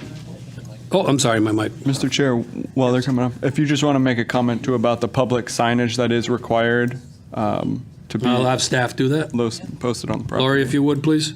Right, This the- is relative to notification to the Right. public, the town planner. Right, there is a public hearing sign that is required on the frontage of any property if there's a public hearing. So usually you drive by, you see the white sign saying public hearing, call this number, and then you call the number and we'll explain to you what the application is about. Thank you, Lori. Good evening, sir. Name and address for the record, please. Good evening, Scott Carey, 22 Rocket Run. I want to thank you for allowing me to speak, and I'm going to ask you to please take serious consideration to the public comment on this. I know I don't directly abut this project, but when I moved to this town 21 years ago, I purchased a parcel of land for the wetlands that were behind my house for the same reasons that everybody up here has already spoken. So I'm not going to kind of go over that again. And I understand that the wetlands approved this, and that's kind of disturbing because a few years after I moved into the house, I caught so much grief for just putting a shed 10 feet close to the wetlands, and here we are putting an apartment complex in the middle of it. I came from a town that was very similar to this town, had a lot of wetlands, had a lot of farm property, and it was a beautiful town, and it became overdeveloped. And it seems like this town is heading in the same path. So I'm speaking and respectfully requesting that you reject this application for that. You all have the power to conserve this town, to conserve the conservation property in the town. This town does not need this. Thank you. Thank you, sir.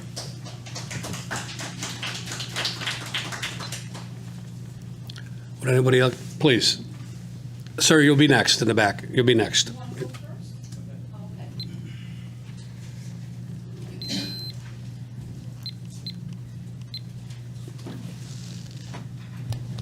Nikki Price, 1324 Enfield Street. After watching your last P&Z meeting on ETV and this project that you were discussing, I felt sorry for the neighbors, especially after what we went through with the Felician sisters. And what I decided to do was, I think it's important for the commission to hear people outside of the neighborhood and how they feel about a project. Now, I just want to say regarding this project, when I heard it was 3 stories, I said 3 stories. Then I was thinking about Woodgate, Countrywood, and having them be 2 stories.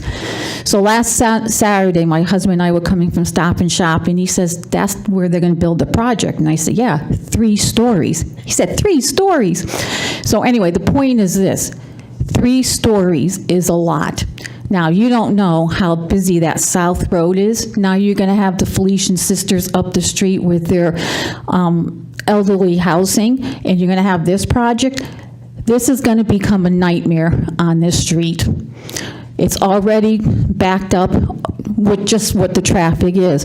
But this traffic, and then you're going to try to have these people go straight down Freshwater to go through the Elm Street and Hazardville Street to try to get to the highway.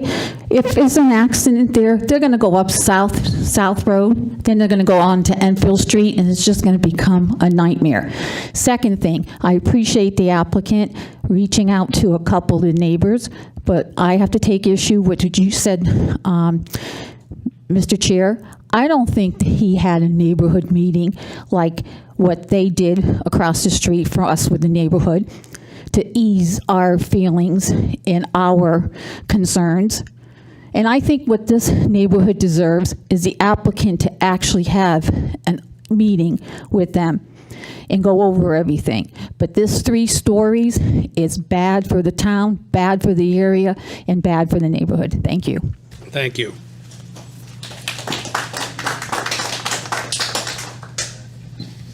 Sir, come on up.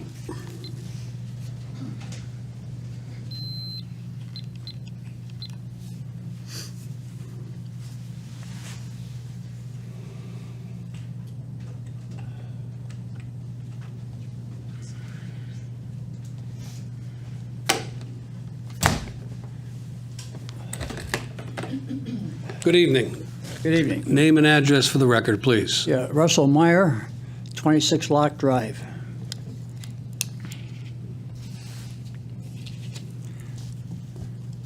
In the early 1950s, Ledger Star, at the time the town's largest land developer, presented a drawing to the town of Enfield in which there were 4 streets identified and located: Locke, Dupre, Alimo, and the 4th one, White Street.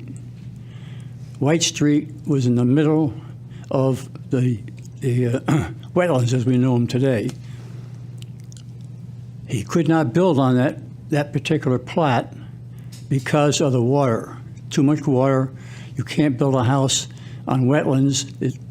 The house won't be permanent. And it's not just one house. His intention was to do both sides of the road up to South Road. My house at 26 Lock sits on wetlands. When Ledger built that particular section, he had to bring in tons of fill. The fill was what laid on the wetlands beneath my house. Then came the fill. The aquifer extends past my neighbor's house underneath it, underneath Alimo, and resurfaces in the wetlands. In the wetlands is an immense number of animals. I call them wild. It's wildlife. It should be a preserve, but apparently it's not. What is there? Well, you've got rabbits, mice, chipmunks, toads, frogs, pollywogs, spiders, ants, and probably a couple of snakes. You also have squirrels, mosquitoes, lots of birds, wild turkeys, deer, and ground birds that enjoy the ground. For instance, partridges, for one, they nest on the ground. If you look at just the turkey part, there are a bunch of turkeys. Occasionally, they decide to wander the neighborhood. They do it when they want and however they want. And there's usually several of them. I counted one time 15 in a bunch. They can go in your front lawn, they can go in your back lawn. If you have a garden, that's a banquet for them. They love it. They go onto South Road, stop the traffic. The cars will stop and watch these beautiful little birds do whatever turkeys do. Your 3 minutes is up for this round, sir. Pardon me? Your 3 minutes is up for this round. I'll have you come back up and I have speak. several more items to discuss. Sure, you'll be welcome. We're going to get through everybody for the first round? I'm done. Is that what you're saying? No. For this round, we have another round. Okay. So it's 3 minutes per person per round, Fair enough. just to keep it moving and have it fair for everybody. Thank you. You can take one of the seats in the front, sir, if it's a little easier for you.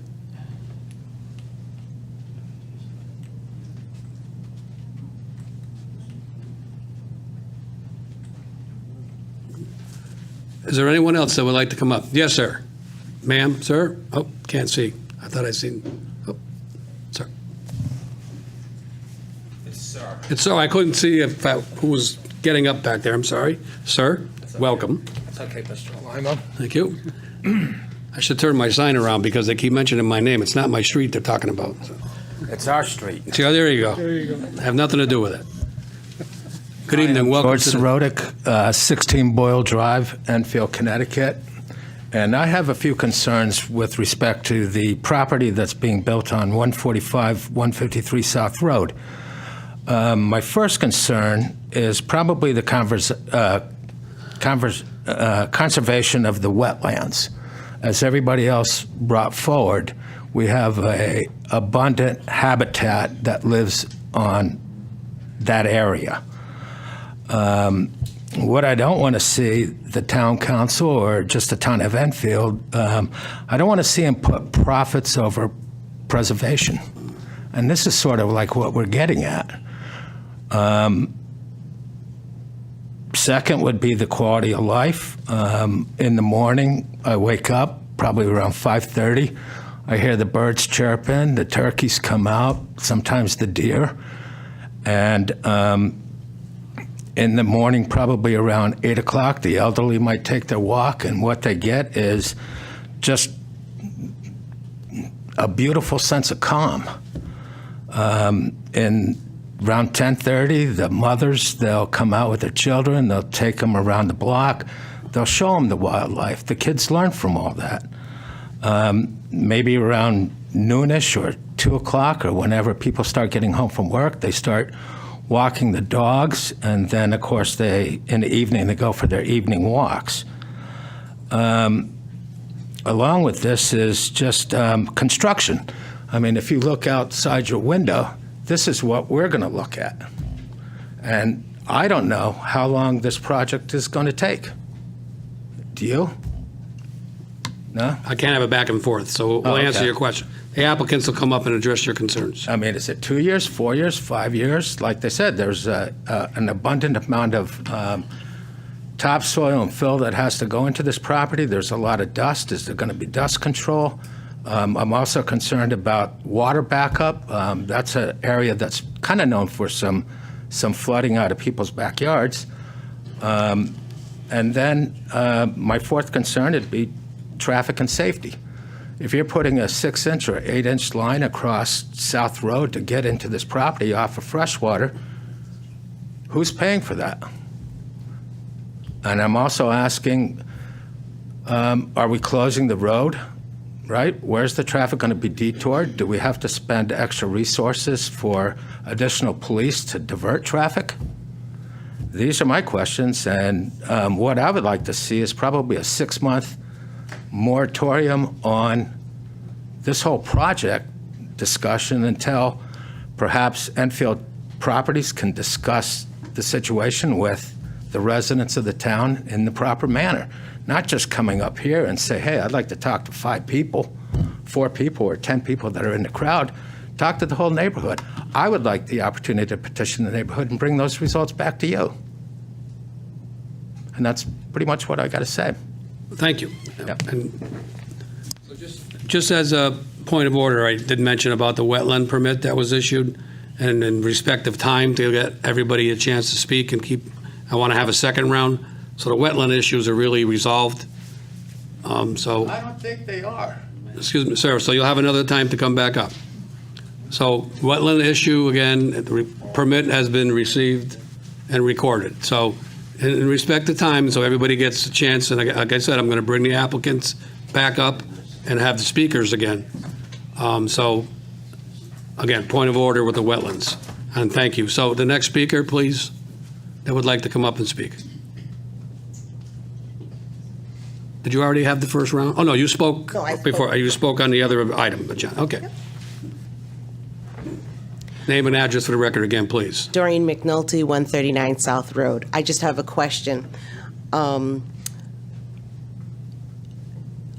the streets, all the houses on Alimo, they have sump pumps, and the water's constantly churning out because it was built on wetlands. So I just want to know, is that going to be addressed there? As other people said, but for me personally, I wanted to clarify it a little more. What are they going to do to make sure, to ensure that the drainage doesn't come back, and we don't get our basement flooded again, and the others in the neighborhood, we don't, get the basement flooded. Are they going to have proper drainage for all that excess water? That's all. Okay, we'll address it. Thank you for coming up. Is there anybody else that would like to speak in favor or against the application? Anybody like to speak in favor? Going for the third time, anybody else in favor or against of this application? So hearing none, I'm going to have this part of public participation closed. I'll reopen it again, and I'm going to invite the applicants back up now to speak, and maybe if they're prepared to answer some of your questions, we'll see what they have to say. Thank you. Thank you, gentlemen. Again, for the record, Mr. Chairman, it's Dave Ziyax from Hesketh Associates and Frank Triano. And maybe what we can do is if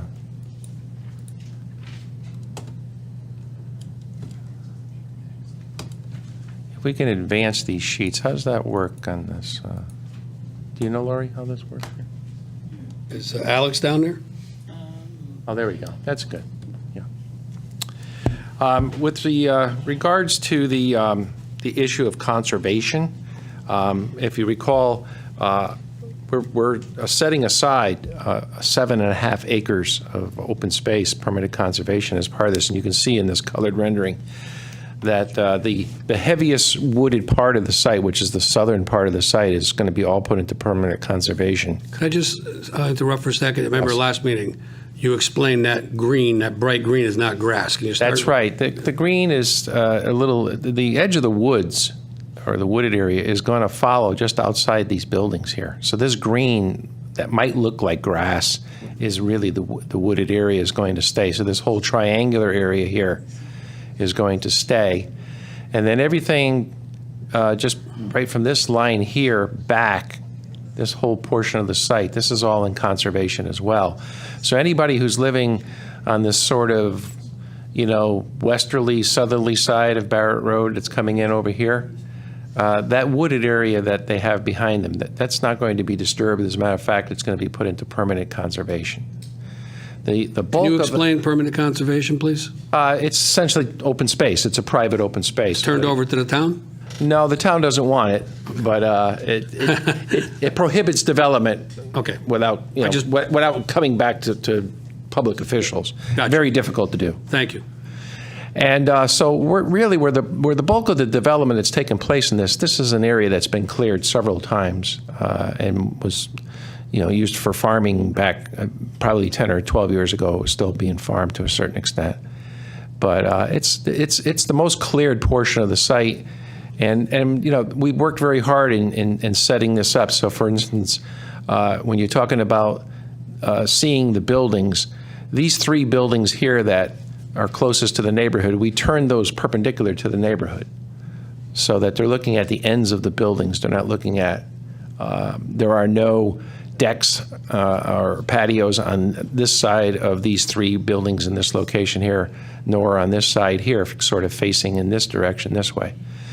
The buildings that are sort of following around in a more circular way looking out are going to be looking out at open land for now, and then potentially some development up here up along South Road and maybe back in this area here. But this is all a wetland corridor. You can see where the trees are. That's a wetland corridor. Goes through there, wraps around the bottom of our project here, and then traverses through the neighborhood. Where does the water flow? Everything's flowing west towards 91, eventually to Freshwater Brook watershed. And we spent a great deal of time. We have, all kinds of stormwater control built into this. We spent time with the Wetlands Commission discussing that. Your professional engineering staff has reviewed it and signed off on the design. And I feel very confident that this is going to work quite well for us. Remember, none of these buildings have basements in them. All of these buildings are built on slab. The storage for these units is up in the attic. But I think we've been sensitive to developing this property. It's zoned. It's open for development. This project has been approved previously for different type of housing type, but it was basically the same amount of development. And I mean, the world right now is market rate apartments. I'm designing and building these things in all towns all around Enfield. 3 stories high, market rate, first rate units. I don't see any reason why, with the cost of construction here, you're going to have relatively high-priced units here. That's just the facts of life. I mean, they're going to be true market rate apartments because that's what's being built. All of these units are 1 and 2 bedrooms. There's no 3-bedroom units. And, and the size of these units are typically somewhere between 700 and 1,200 square feet, depending upon, there'll be different types of units available for different price points within the development. As far as the gate for the fire lane, we're open to suggestion as to what kind of gate anybody wants. We don't want anybody passing through here with vehicles. We don't want this to be a shortcut from either Barrett Road through us or us going through Barrett Road. So it's a road, a driveway that's been requested by the fire department. If the fire department didn't think they needed it, we just would pave right past it and wouldn't have any connection. So the only reason we're making the connection to Barrett Road is as directly in response to requirements or recommendations from your safety people. It'll be gated, and I don't think there's any real concern with that. I mean, there's pretty much any development that has only one principal driveway in usually has some kind of fire lane associated with it in some capacity. So there's nothing unusual going on here. As far as the water pressure goes, we're working with the water company. The water main will be looped around through South Road into our facility and then back out to Barrett Road. Right now, Barrett Road has a very old water main. It's a 6-inch water main. I think they're going to see a nice increase in pressure once we bring in our new water main. So I think there'll be some positive there. And I think that, the bulk of the questions comments seem to revolve around the conservation of the wetlands. We're not, there's no major wetlands filling going on this site. It doesn't require any other approvals from the state or from the federal government or anything for that type of filling. Again, your Wetlands Commission approved this project twice. They approved it once several years ago, and again, they are very good at what they do. I've been before them many, many times, so I know they do a very thorough review. Nothing gets by them. And the light poles, we were at, 14 feet, right? That's what we agreed to? Yeah, so that's, and it's going to be modest residential lighting just for security purposes, nothing of any consequence. So again, I think that's the bulk. I mean, with conservation, I think we've done a good job. We've set aside 7.5 acres. The really nice wooded area is being preserved. The area where the units are being built is an area anybody can go out and take a look at it. It's been heavily disturbed for for decades. It looks a lot like the land just to the west of us right there. It's cleared. Drainage is I fully appreciate the concerns of everybody with that, and we've spent a great deal of time designing an appropriate drainage system for this site. It will not back up any water over to Barrett Road or to any of the other roads within the neighborhood that abut us. Ledyard Star was of a generation where a lot of thought wasn't put into those things, unfortunately. It is what it is. And unfortunately, those houses that have been there for 40 or 50 years are, suffer through those issues when we have a lot of rain and things of that nature. There's just, the infrastructure was just not built to accommodate that at that time. And that's it. Did you have anything else, Frank? Just a couple things. Yep. Just to, I guess, reiterate what David also said, they're all 1 and 2 bedroom units. It is not low income. It's actually market rate units. It's some people call it luxury. Some people call it market rate. I believe you actually have to declare that on your application in the first place, and that is how it's been declared. We appreciate the sump pumps and the concerns of the property. We think this is actually going to be helpful because all this water is actually going to be controlled in a stormwater maintenance plan, and it's actually going to be going the opposite way. It's actually not going to be funneled that way towards Barrett Road's subdivision area. It's actually going to go to the north and to the west. So it's actually going to be down that way. I did want to mention for Ms. Rubino that she actually abuts the conservation area. So she won't even hardly even see with the buildings. She won't see it because we're leaving that much of a thicket, but I did want to clarify that. And she asked, like many people did, about low income. I have no qualms against low income. I understand the concerns that they mentioned, but this is not that development. As David said also about the lighting, there's also a lighting plan for making sure there's no lighting wash that would go actually outside of where it's supposed to be, and that would be part of it. So the light poles will be thoughtful, as we try to be thoughtful with this whole development. We've been through this before. We've already had an approval on it. We actually did not change the outline because it was approved, and we wanted to come in for a property that was actually approved before. So it would be less invasive, more understood, less questions, and we appreciate the questions that are there, but I think we addressed most of these by donating one of the largest conservation areas that most projects ever have. You know, this is a huge percentage of it, and we hope in the future, and if you look to the left of that plan, we do own that next parcel. And that next parcel, maybe we can even add some land in the future when we do more thoughtfulness to that area. But we're in most of all of our properties, we actually try to do something to conserve land. We did that on Elm Street. We did that on the southern part of Elm Street for a new plan we just impacted, and we did it here. We didn't think about it. It's what you do. And we understand that. We understand the neighborhood. We understand where people are. We appreciate all their comments. And as David said, most of them were addressed in wetlands. But at the same time, this is a plan that we actually went through before, and we actually were very thoughtful in trying to make sure that it was actually what the town would like. I live here too. One thing, Mr. Chairman, too, someone did raise a question about the flexible residential. It's kind of an interesting zone. It was specifically created for this type of property. It's meant to be a transitional zone, and that is where you have these pieces of property scattered around primarily up and down the I-91 corridor, or close to the I-91 corridor. You have existing single-family homes, and there may be a piece of property next to them. And the idea was to introduce, reasonable multifamily type housing, but also set it up in such a way that it sort of acts as a buffer to potentially heavier industrial uses or commercial uses that can occur on the property, and then also existing uses that continue on as you move further west towards 91. There's office buildings and, commercial uses all along South Road and then up Freshwater and the like. So this flexible type of zoning was specifically designed for this kind of a property, which has been vacant for many, many years, and it has challenges because there's industrial land and then, large lot, single family type of zoning. So the commission spent a great deal of time, working and coming up with this kind of a flexible zone. This is really, I think, the first project that's really, used this zone. But it's a perfect application for it. You have a fairly tight development. You have some conservation areas been already set aside, and then you have the land just to the west of it for potential industrial commercial development, because that's all zoned I-1.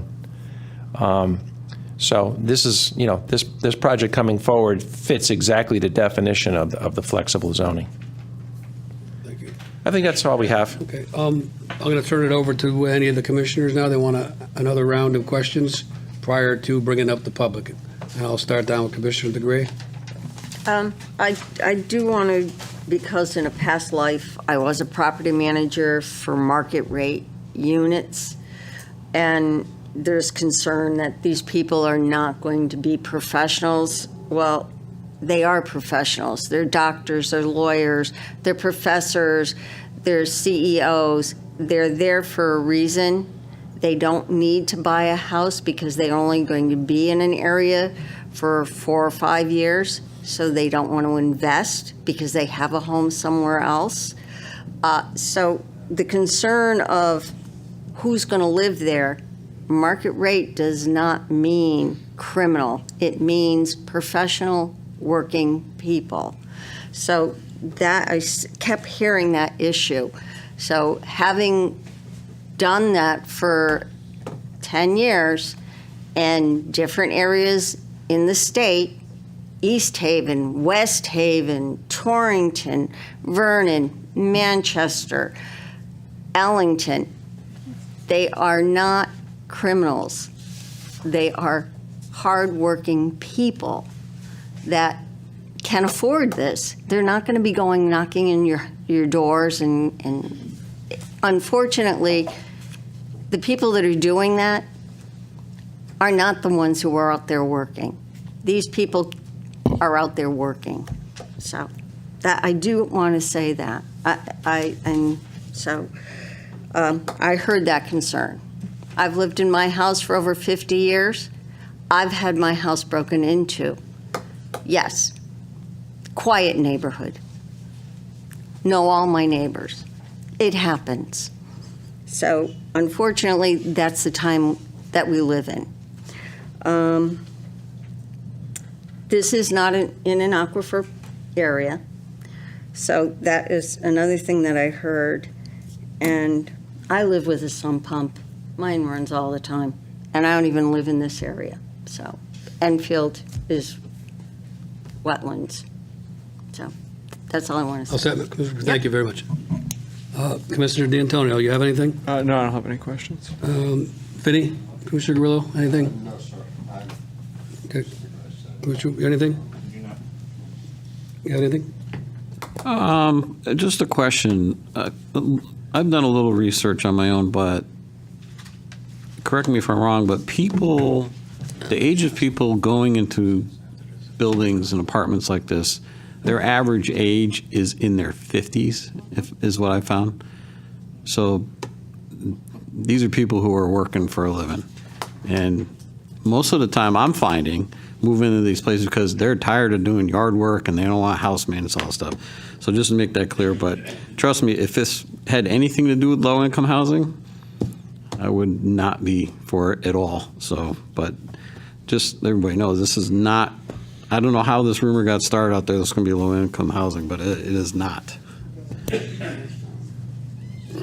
Please, you have anything to add? Walter? Okay. All right, so all the commissioners have put their final input in for this round? If I may, Sure, Mr. Chairman. please. With Mr. Gray, would add that there's also going to be management on staff. So they're going to be on site, and so any issues would be easily addressed. So that's something that was not brought up today. It was certainly brought up before. I brought it up last month, the Yeah, last meeting. the last meeting, but it was not talked about, and not everybody was here last meeting. So there's also going to be management that would address those issues as well, as I'm sure you're familiar with it. Appreciate the addition. Lori, anything to add, please? Just a comment on the light poles. We are a dark sky community. These will be downlit and cut off, so they have to meet dark sky requirements. No flooding to adjacent properties, then? Correct. Okay, thank you for that. Entertain a motion for a 5-minute recess. So moved. Second? Anybody second? 5-minute recess? Second. Okay. We're going to take a 5-minute recess.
We're going to call the meeting back to order, the meeting of the Enfield Planning and Zoning Commission, regular meeting, May 19th. We are back in order. So we heard from the applicants again. We got another round of questioning. So at this time, I'm going to bring the public back up. So we'll have another round of public comments and participation. Just a reminder, we use proper decorum, be friendly, be nice. And again, for point of order, no, the wetlands issues are not here. I mean, they're done with and it's all set. So with that said, anybody would like to come up and speak again, please?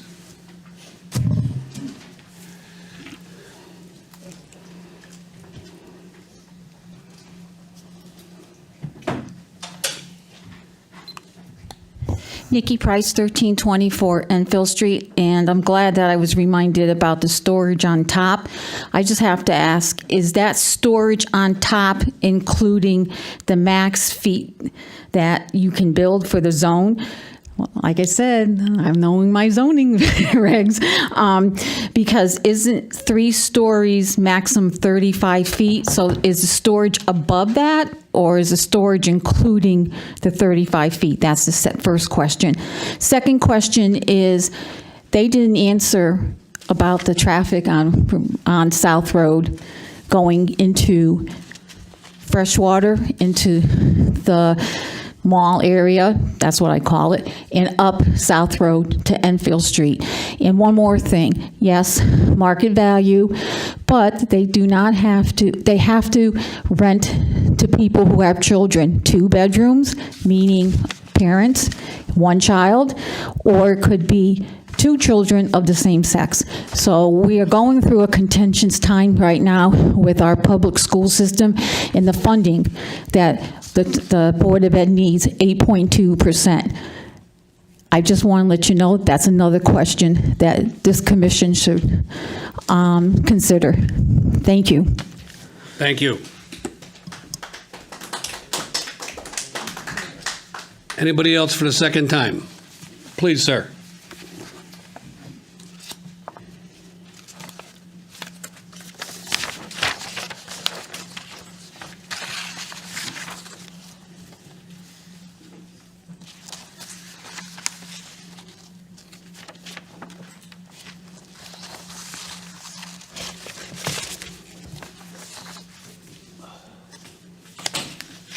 Name and address for the record again, please. Russell Meyer, 26 Locke. I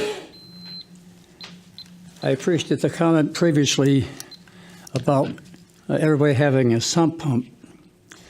I've lived at 26 Locke Drive for 2 years, less than 70. I've been flooded 5 times in that length of time. Just west of the wetlands is an open lot on which there was a house owned by the family of Mullins. The lot itself was a potato farm years ago. When the Mullen house was vacated, it started to decline. It was then purchased by Frank Triano and Alan Tracy in May 1988. Shortly thereafter, 2 signs appeared on the property. One said zoned commercially. There were no takers. The sign eventually disappeared. The second sign was still there today, although in very bad condition, but it does say will subdivide.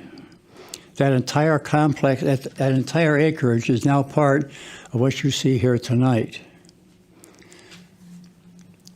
There's a property owner whose property abuts this area here, the complex. He's been there 30 years. He had a chance to look at the plans submitted to the town of the front and rear elevations and also the plot plan. That prompted him to write a letter, which you probably had a copy of, and it says, "This is a monstrosity." An apt statement, but nonetheless a truism. 7 or 8 years ago, the town of Enfield did all the storm sewers over Locke, Dupre, and Alamo. Where possible, they'd put a double drain in the same place. All the drains then had a large discharge pipe. Therefore, all the new plumbing system that was put in drains to the wetlands. Those on Alamo Drive, the drain pipe was put in a trench that was cut between the houses on Alamo. To continue to develop this property, knowing full well that the wetland situation is not yet cleared, is tragic. All the life that's in that area is subject. So, sorry, to your 3 annihilation. minutes is up. It's not there. Pardon me? I'm sorry, your 3 minutes is up. I'd like to donate my 3 minutes to him, please, so he can continue. I would too. So would I. So would I. Okay, so with that said, I'm going to go around the dais and see what the rest of the commissioners think. Would you mind? Laurie? Okay. Floor is yours. Continue. Thank you. You're welcome. The drain system that drains into the wetlands has a gross effect on the life in the wetlands. All that water that drains into the wetlands has billions of bacteria. But again, sir, I don't want to interrupt, but with all due respect, we talked about the wetlands and the permit has been issued. This is not a wetlands meeting, this is planning and zoning. With all respect, please continue. There's a road as part of the plan that you see up here that's on the edge of the wetlands. Nothing to do with the wetlands. The road is curved. They have to put a proper base before they can put the road in. That means bituminous concrete curbing and macadam or blacktop. That requires a very substantial base. In 1958, I drove a well on my property by hand. I went down 15 feet and found all the water I could use never ran out, the well never ran dry. All because the aquifer is that deep. And the same aquifer is what is now in the wetlands. In order to build that road, you have to make the base compatible with heavy machinery and emergency vehicles. I don't know if that can happen. To build this property, this complex, each apartment will have a front and a rear patio. All the buildings are the same, 7 buildings, 3 floors each. Each apartment will have a patio. If you look out the back from any of the patios, you look south, you see nothing, because it's all been scraped by building machinery. You'll see scars in the ground that were put there by the machinery. If you look east, you're not going to find anything either. The trees, many of the trees will be cut down. The animals that we all enjoy are gone. I don't know how you can possibly approve a project as large as this, and there's so much competition. Enough is enough. Let Enfield be Enfield. Thank you. Thank you, sir.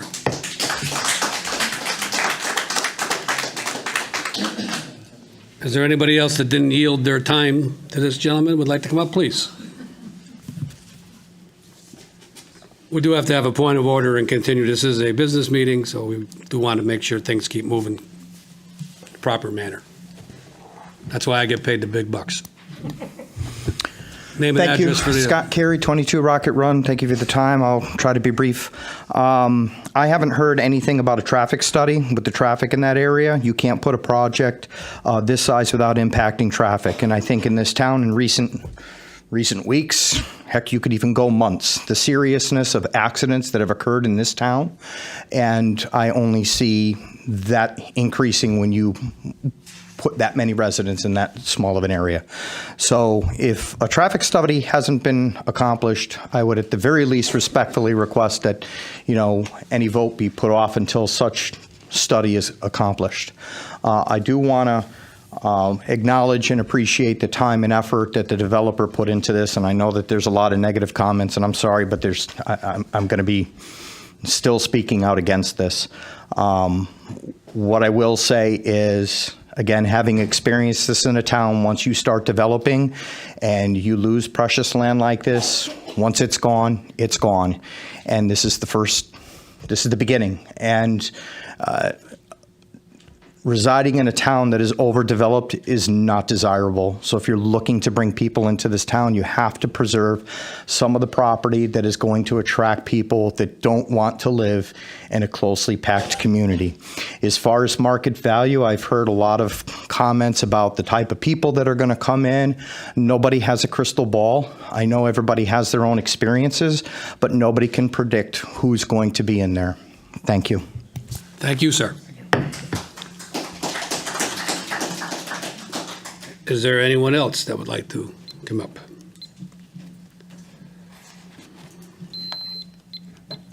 Doreen McNulty, 139 South Road. Thank you. I don't think so. Little red light on? Is it on now? Now it's on. Okay. Thank you. I just want to talk about the traffic on South Road. You said you're going to be putting in the gas piping from Freshwater going towards Maplewood Village, correct? And I don't think they answered the question. Someone asked, are they going to shut down that road, and are they going to direct the traffic in order to put that put that line in, and how long that's going to take? I don't think that was answered. Also, in response to, not in response, my question is, what do we want Enfield? What do we want to be known for in Enfield? And every town is known for something. And I don't want to be known for nothing but a mini city, as I said before. You look at Sumner Ave in Springfield. That is horrendous. People can't even get out of their driveways and stuff. You look at Elm Street in Enfield. That is horrendous. It was so nice. It is. So my thing is this. You said that the police department did a traffic study and they said it's okay. So my question is, what is okay? What do we consider acceptable? I don't consider Elm Street and Hazard Ave acceptable traffic. I do not want South Road like that. Thank you. Anybody else? Please.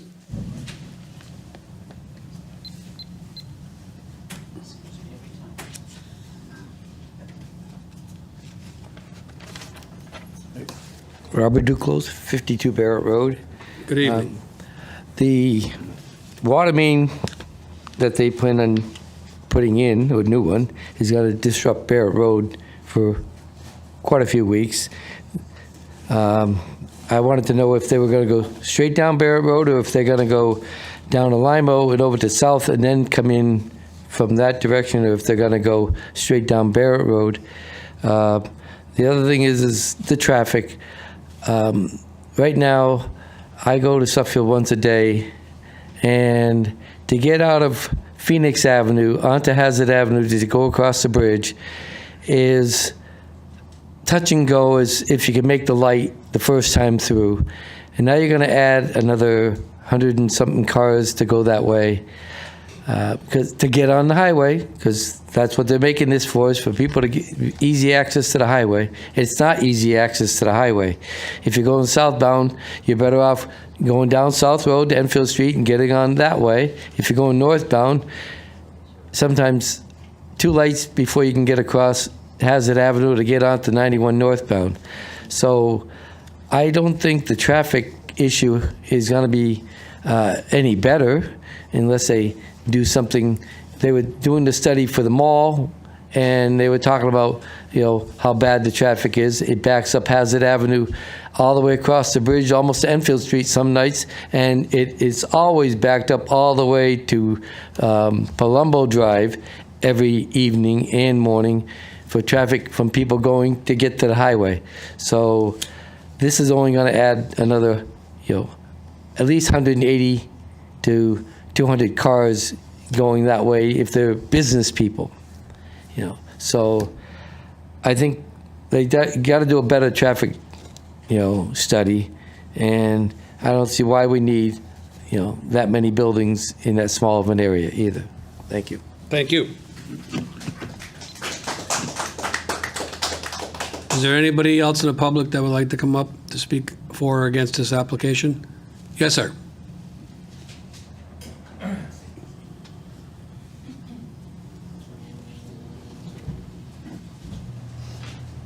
Hello. My name is George Srodik, 16 Boyle Drive, Enfield, Connecticut. I think one of the questions that I had that I didn't hear answered was, what is the duration of this project? We'll have them come back up and address that for you, sir. Right, today? Yeah, we'll have them, oh, yeah. Oh, Yep, I'm okay. going to bring them back up. I think we've narrowed down, on the second round of communication, public communication, I think we narrowed it down to a couple of questions left for the applicants. After you're done, I'm going to see if anybody else would like to come up. Are you all set? I'm all set. Thank you, sir. Is there anyone else that would like to speak for or against the application? Anyone else? Okay, I'm going to leave the public participation part open, and I think with the second round, we may have it down to a couple of just outstanding questions of the applicants, if you would, please, if you can. I think there was traffic and maybe one or two other things, and then we can move on. Again, Mr. Chairman, for the record, my name is Dave Ziax and Frank Triano.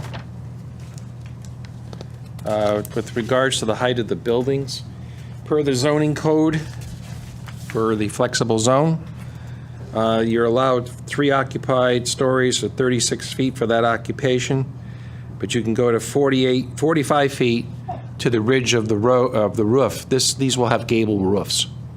And inside the gable will be where the storage is. It's an attic, basically, for your house. So we're in conformance with that. The water main extension, we're not planning to go down Barrett Road. We're going to connect into the water main that's almost at this property on Barrett Road. That's what I was going to ask. Where does it end? It ends literally where the gate is. Almost at the end. Yeah, at the gate. These kinds of size projects typically take about 18 to 24 months to construct. Typically, these kinds of projects are financed wholly, so they're not phased.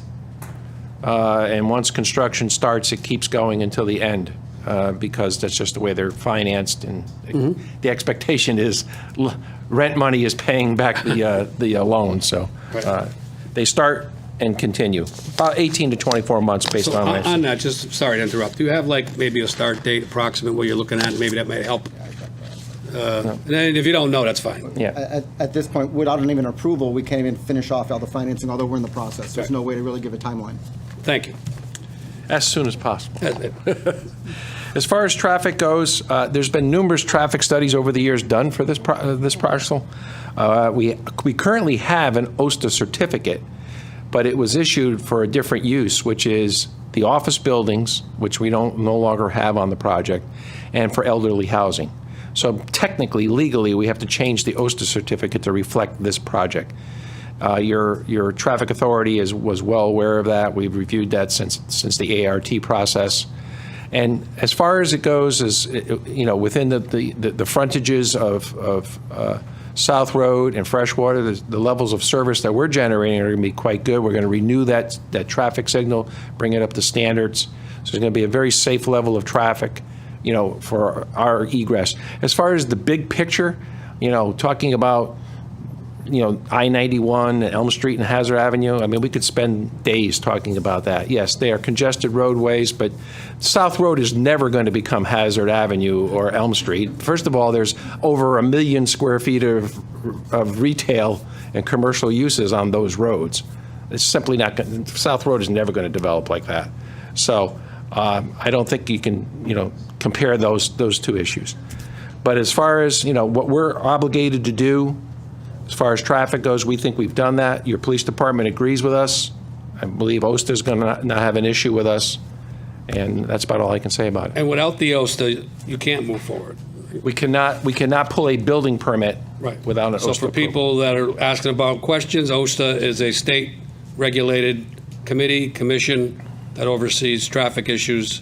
So without their approval, they can't move forward. They're the ones who look at the big picture. Right. And on the water main, when the connection's made, that will be under the guidance of Connecticut Water. Is that Connecticut Water or Hazardville out there? It's still technically hazard, but Under the guidance Yeah. of a public utility when you connect into it? Yeah.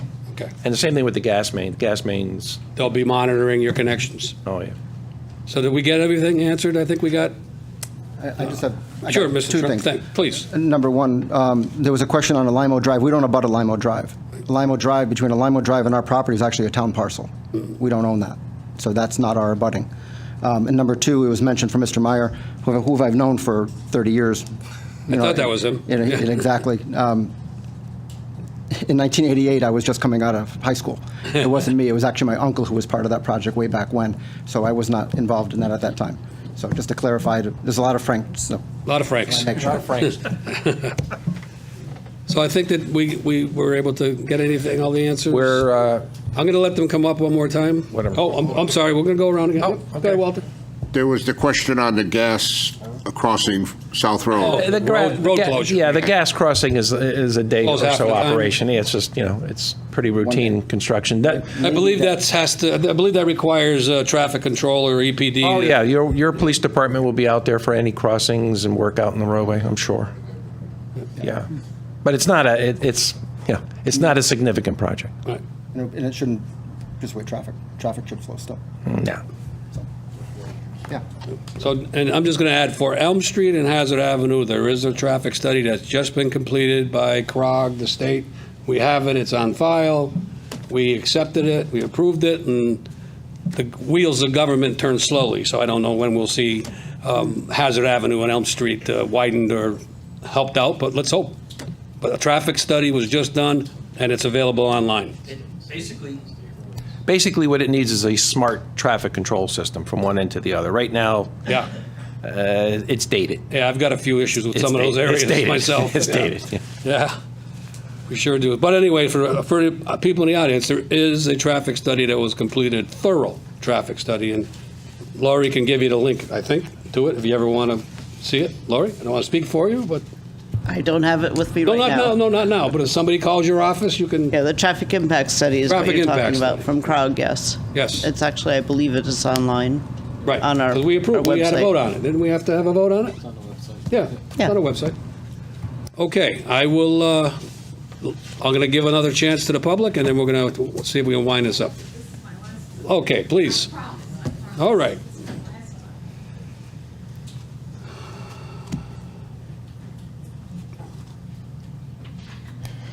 I appreciate the Nikki Price, 1324 Enfield Street. I appreciate the applicant in his answers. My question to the commissioners, or the commission, I should say, wouldn't you want that OSHA certificate for traffic approved before you considering this project? That's number one. Number two is there's still a lot of questions for the community, and I just feel that the applicant should have a meeting with the community, with the neighbors around, and really address their concerns and their fears, and maybe they would be willing to go with this project more. That's all I have to say. Thank you. Thank you very much. Okay, so I don't think there's any need to have the applicants come back up. So at this time, I'm sorry, please, come out. As much as I don't want I'll take the wireless mic. I just want to clear for everybody, the OSTA process OSTA will not consider our project until after you take action. That's just the way it is. Thank you for the clarification. Thank you. Appreciate that. I just learned something, too.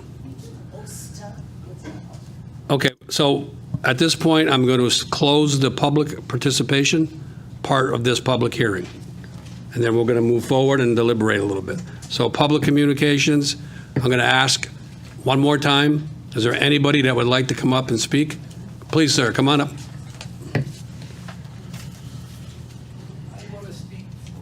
Well, why don't you come to the microphone, name and address for the record, please? I'm Robert Duclos from 52 Barrett. I'm going to speak for my neighbor across the street at 51 Barrett, who is probably the closest one to all the buildings. He does this those type of buildings for a living, he said, all around the state. And one of the things he wanted to put in for, if the thing's going to go through, which he knows it's going to go through, is abutting his property, which is only 50 feet from the property line, is a berm with good bushes to hide most of the building view from his yard, and then the fence on the other side of the bushes, not on his side of the bushes, to help him feel his yard is more secure because he just had a baby. That's why he couldn't come today, because his wife and him just came home from the hospital yesterday. And they have 2 kids, and he wants to stay in that yard.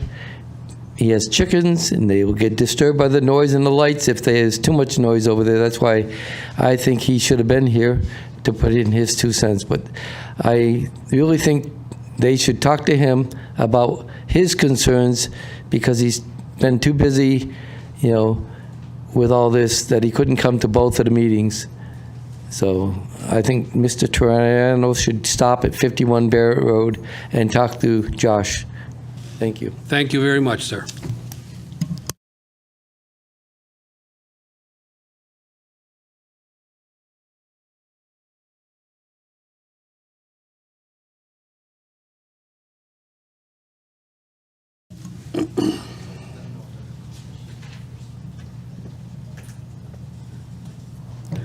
Paula Rubino, 33 Barrett.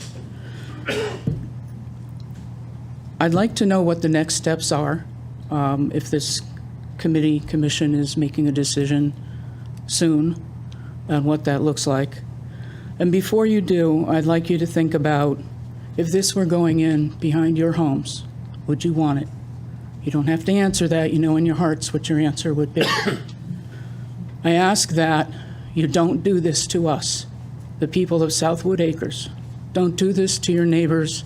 Don't do this to the people of Enfield. Don't do it to Enfield and make Enfield a city.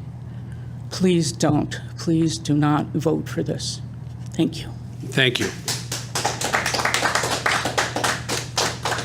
Okay, so now I'm going to officially close the public participation portion of the meeting. So that is closed.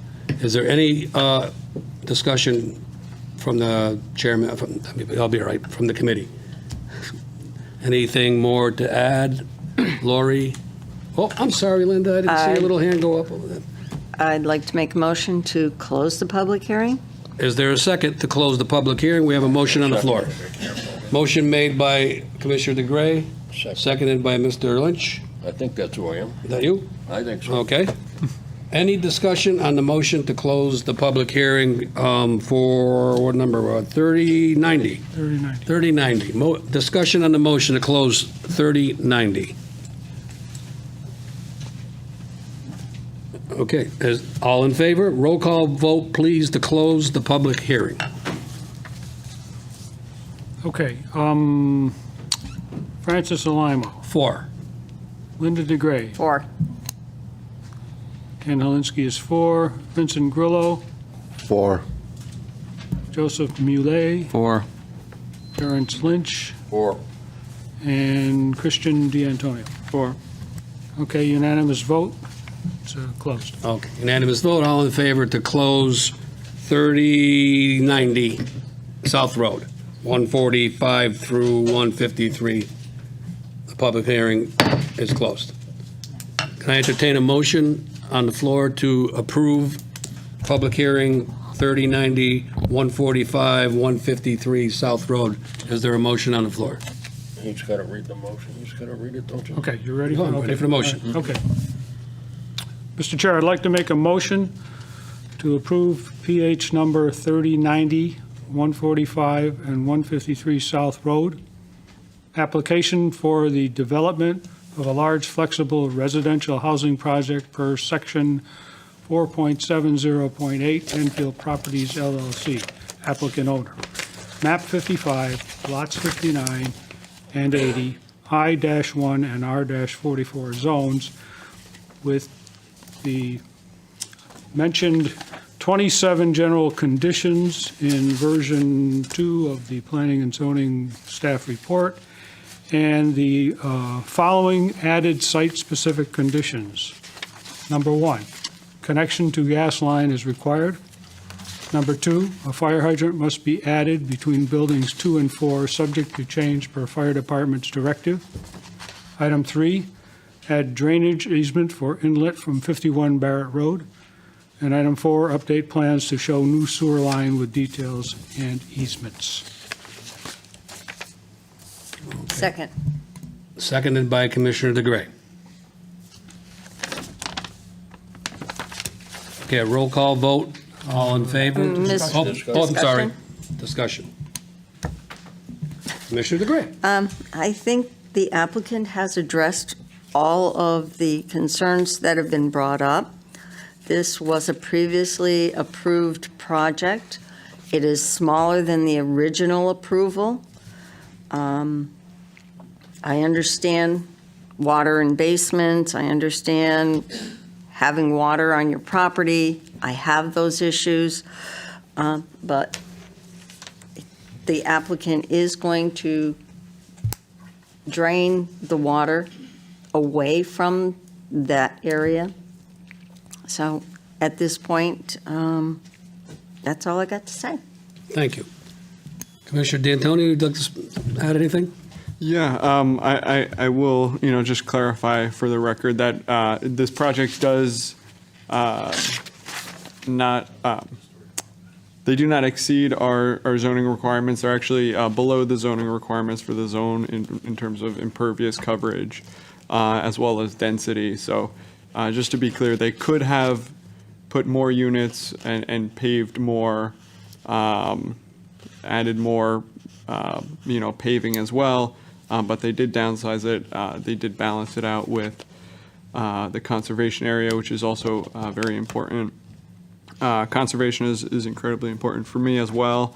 So I too am an Enfield resident. I would love to see more green space conserved. I will say it is very challenging on private land. That's what this is. This is private land. We have regulations to limit what kind of development can occur. But if we all want to see more conservation in the town, we express that as a goal in our plan of conservation and development. And I urge everybody to reach out to your town councilor and make it known that we want the town to invest in buying property so that we can conserve. Sorry. So again, I do feel for everybody that's concerned about conservation and preserving the existing greenery and minimizing disturbance to wildlife. But again, it is very tough on private land, so we really need to do it from the town and from the state. So please make it known to all your representatives in the government that that's a value that we all have. Thank you. Thank you, Commissioner D'Antonio. All set? Good? Well, Mr. Lynch? I'm all set. So I'll just, a little something to say. I am going to support this. I think they've met and exceeded the regulations. The town of Enfield, they received their wetland permit. My big hat is public safety. They went through all the public safety issues. They've satisfied, just tonight, they added another fire hydrant. So I think that I'm happy that the residents came out and got your questions answered. I'm sure some, you're not satisfied, you don't want to see it come, but that's not a reason for us to turn it down. And again, we're a statutory governed body, and there's rules and laws that we follow. And like Commissioner D'Antonio said, this is private land, so that's the process. But I am very happy to see that people were engaged, came out, got their questions answered. I thank the applicants for being here and taking the time to make sure every question got answered. That's my other important thing. I want everything to be transparent and everybody have an opportunity to speak. So I thank everybody for coming out and I thank the applicants, and I think I'll be able to support this application. So is everybody all set with comments? Okay, at this moment, we'll take a roll call vote. Okay, Francis Alamo. I am for, approve. Linda DeGray. For. Ken Helinski is for. Vincent Grillo. For. Joseph Muley. For. Terrence Lynch. For. And Christian D'Antonio. For. Okay, motion passed, unanimous vote. Motion passed. Application PH 3090 145 153 South Road has been approved unanimously. You're welcome, gentlemen. Good luck to you.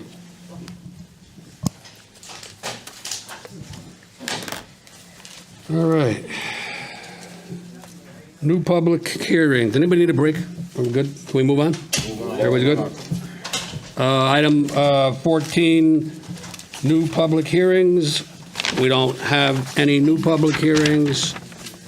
We have item 15. We do have old business. I'll give everybody a minute to get your papers scattered up. This is SPR 1931-504 Hazard Avenue, old business. This would be the brewery.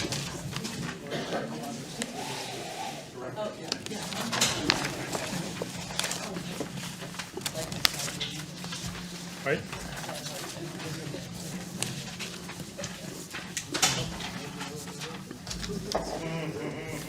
At this time of point of order, for the record, I would like to add that Commissioner Petronella has rejoined the commission and will be seated once again.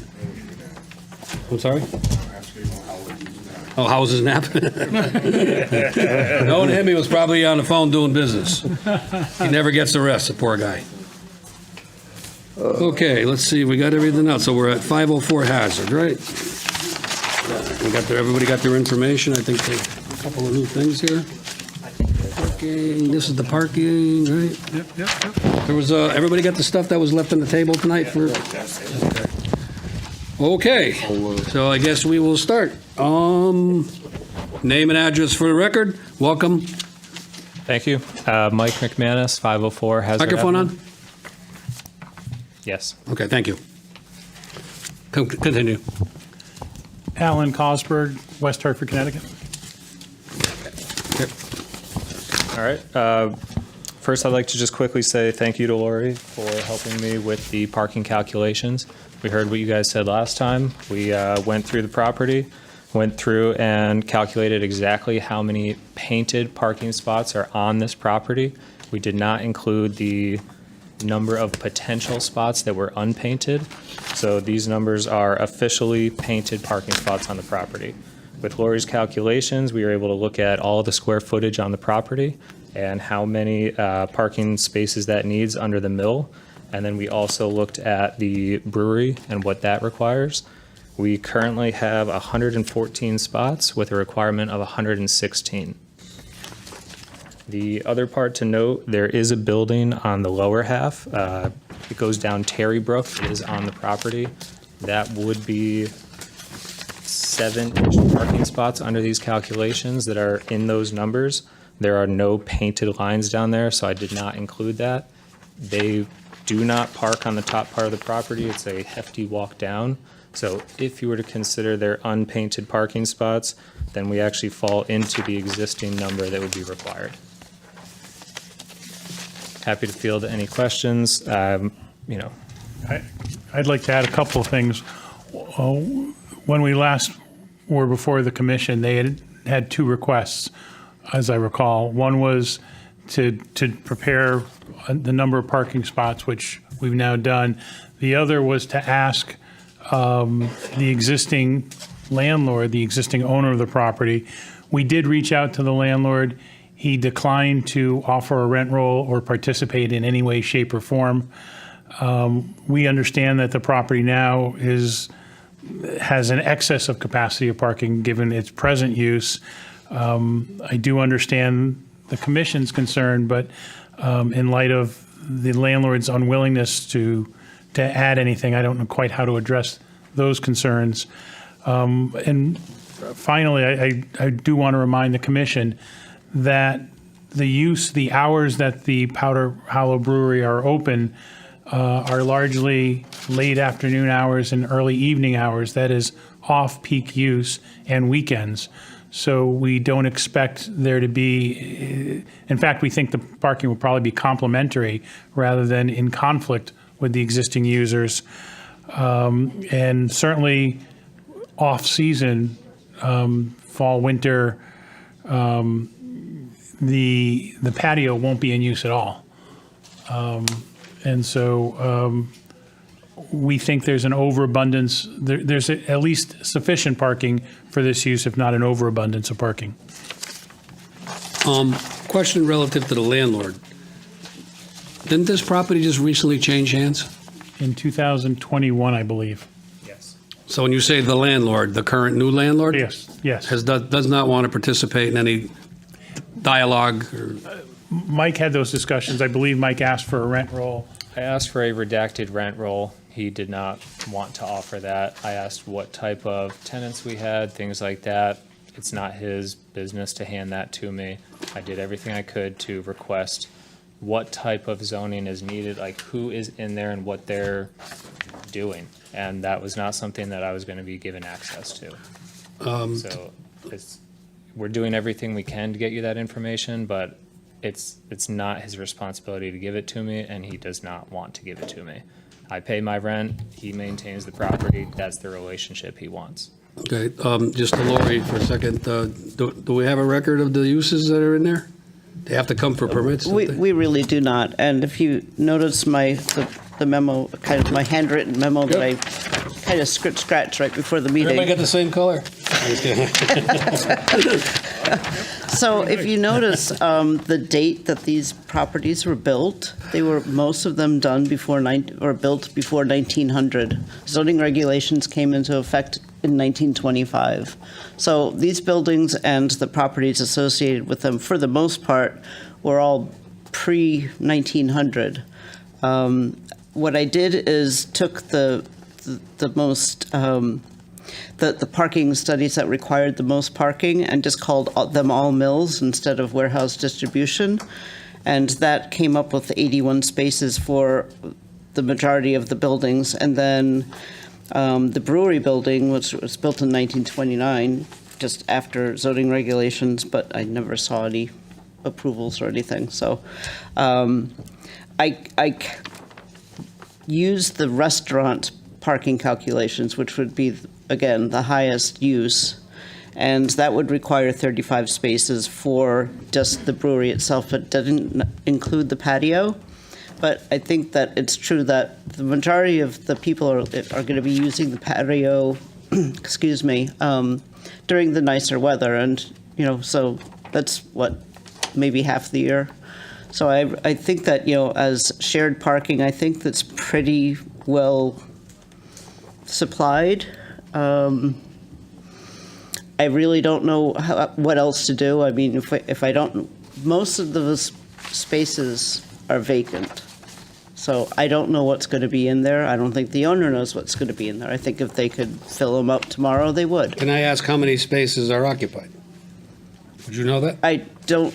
We actually have been trying to figure that out between building and planning ourselves. So That's another whole story. Yeah, that's a whole. Yeah, I mean, It really doesn't have anything to do directly with. Well, I mean, it would That's something the town It would needs be to- easier to calculate required parking if we knew the uses. But I What think that troubles they've me is changed that. hands numerous What troubles times. me is that there's potentially businesses operating in there that we don't know about, they didn't come for permits. Right, but They're that's. just out there. that's- That's, not him, that's not, Yeah, on- that's not yeah. on the I applicant. mean, we Troubling are- as a town. to We me. are trying to work with the new owners to figure this out, so. But I really, for all intents and purposes, I really think that there's probably very much adequate shared parking for all the uses. And again, if they were just to turn this into warehouse or, warehouse distribution, that would even require less parking. So I kind of took the worst case scenario with just a real quick calculation. And I think they're okay. I don't think that they should expand anymore. Right, well, and that's what I was going to ask next. That's what I was going to ask next. I know, and I'll get to you in a second. So I know we are on a 30-day extension. Right. But this doesn't satisfy the whole cease and desist order, or does it? No, it would. This would. Yes. So Yes. the order This has was- nothing to this do was with the last thing that handicap bathroom issue or any of the other things that are out there. That's a building department issue. For That is zoning, not- That we're is good. not zoning. It's the only piece of the cease and desist that is Right. on zoning. Yeah, this Wanna with make everything sure else that's that this with everything else that we have acquired from the applicant meets the requirements of the cease and desist. Okay. So Lori already went, so it looks like it meets staff satisfaction. So we'll go around the table. And Vinny, you had your hand up? Thank you. You're welcome. This is the staff. Lori, so these numbers that you came out with right here, if it's sufficient for him, can't we use these numbers for him now, and whoever else comes into the building kind of will worry about that when they come in, with the parking right now? He is pretty much showing one in there and that whole thing. It could change tomorrow, but maybe it doesn't. I don't think we should hold him up. If he has the sufficient parking that you feel good about, and if he has it now, I think we should, I know we've done this several times, cutting you a break, but I think we should just try this again and move along. And let's put everything in our past here. Don't do anything without coming to see us first, dude. It works out better that way, please. And then whoever else comes into the building, I guess we can reevaluate the parking. Well, it sounds like staff is working on dealing with this Yeah. situation. It needs to be dealt with. It needs to be dealt with, for many reasons. To staff, Lori, I don't have any problem with what we've done and anything, so, but I'm wondering, just from the town side, what do we do with a landlord that won't comply with something that his tenant wants that has to be followed by the zoning law? What do we do to Well, we'll work make with that them. happen? We'll continue to try to work with the new owners. Well, is there any And enforcement just, mechanism? Well, that's Yeah. I basically mean, the question. Yeah. Well, it's an enforcement issue. Right. So we'll move forward with whatever we need to, if we need to.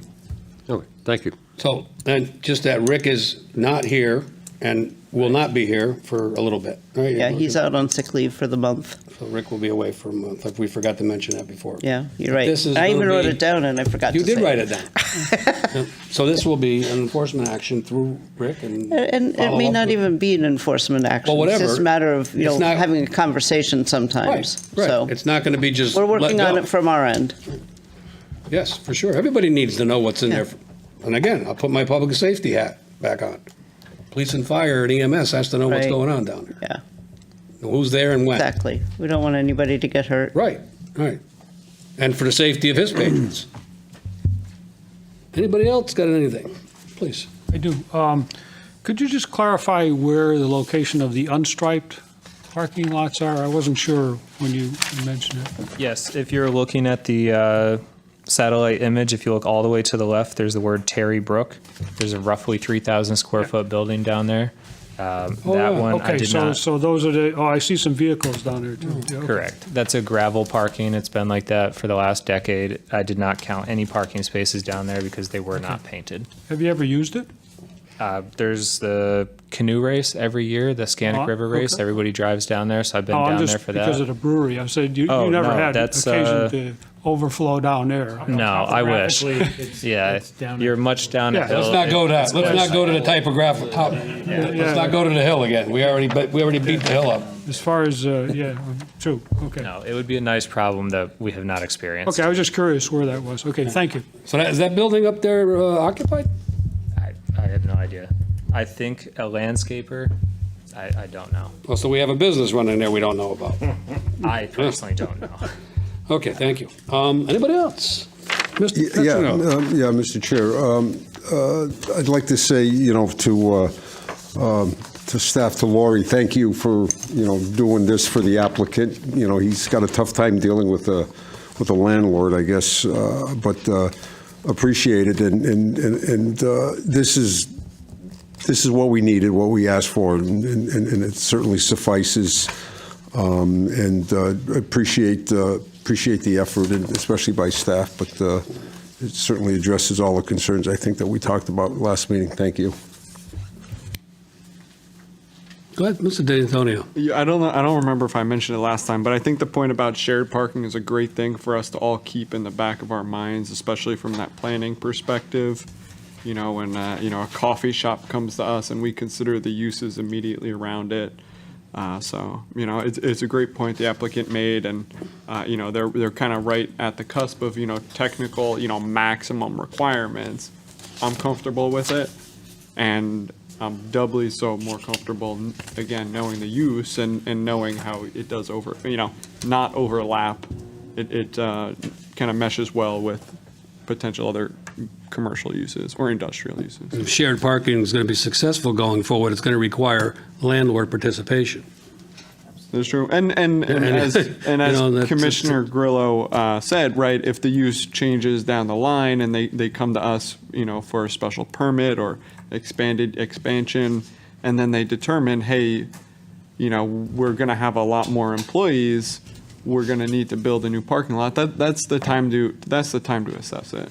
And at that point, if the landlord can't rent their facilities because there's not enough parking, they will address that. Right. At that time, they will make that happen. We will, and we will. Walter, please. So, we don't know what's going on there, but, okay, do you get a yearly inspection from the fire department? Yes. So Health somebody- department, fire department, we have all the they walk walkthroughs. through and they check the emergency lights and all. I mean, that's what they did on Peerless Way for me. So do they not go through the other building with the landlord? I mean, I think they normally would, but maybe they don't know anybody's there. okay. So you do that. So we got at least that you do No, get. for my building, they walk through every year. They Yeah. test all the alarms. Yeah. We have the siren. We have So everything. we know that much. So Yep. okay. They actually required the new landlord to upgrade the system, and he did upgrade. I don't want to paint him as a monster. He has actually done some upgrades. He has done some improvements. He's very business oriented.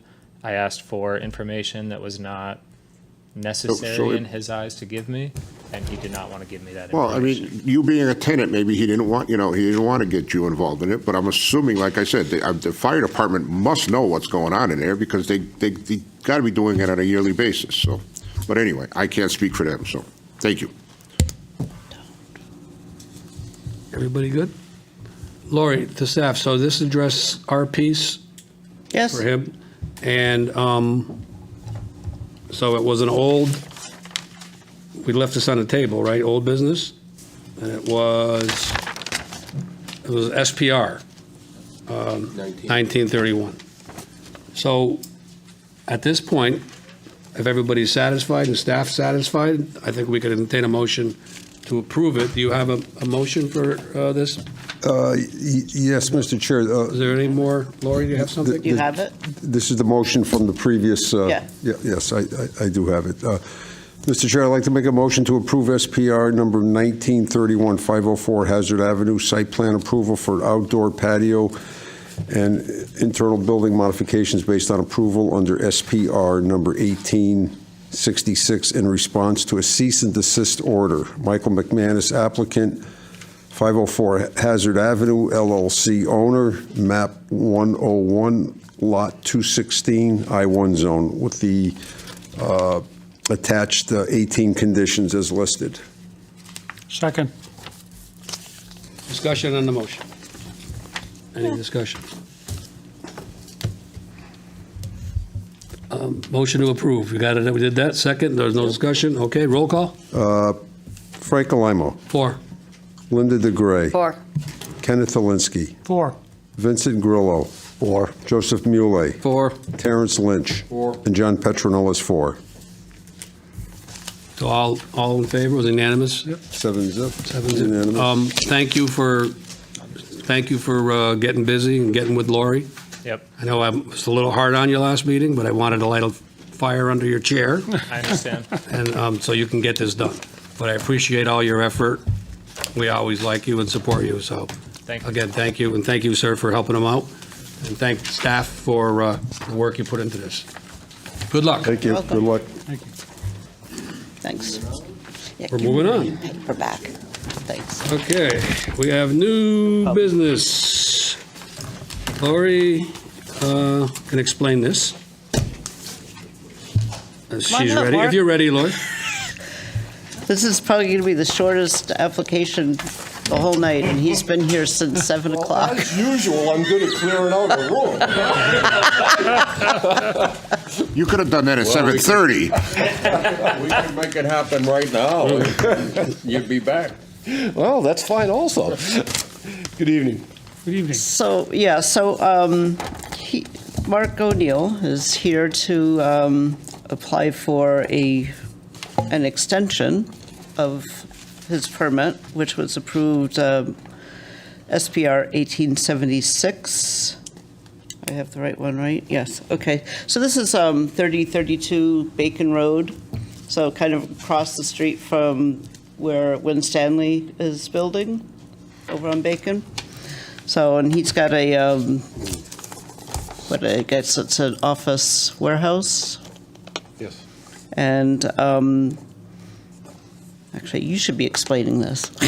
Actually, I'm kind of a fish on water. I kind of got a little bit of it already, but I don't know if this is this thing basically, on. I guess, okay. The conditions of approval says that a building permit for the construction of facilities as approved must be obtained within 24 months of approval, or this approval shall be rendered null and void unless an extension is granted. Well, he's 2 years out.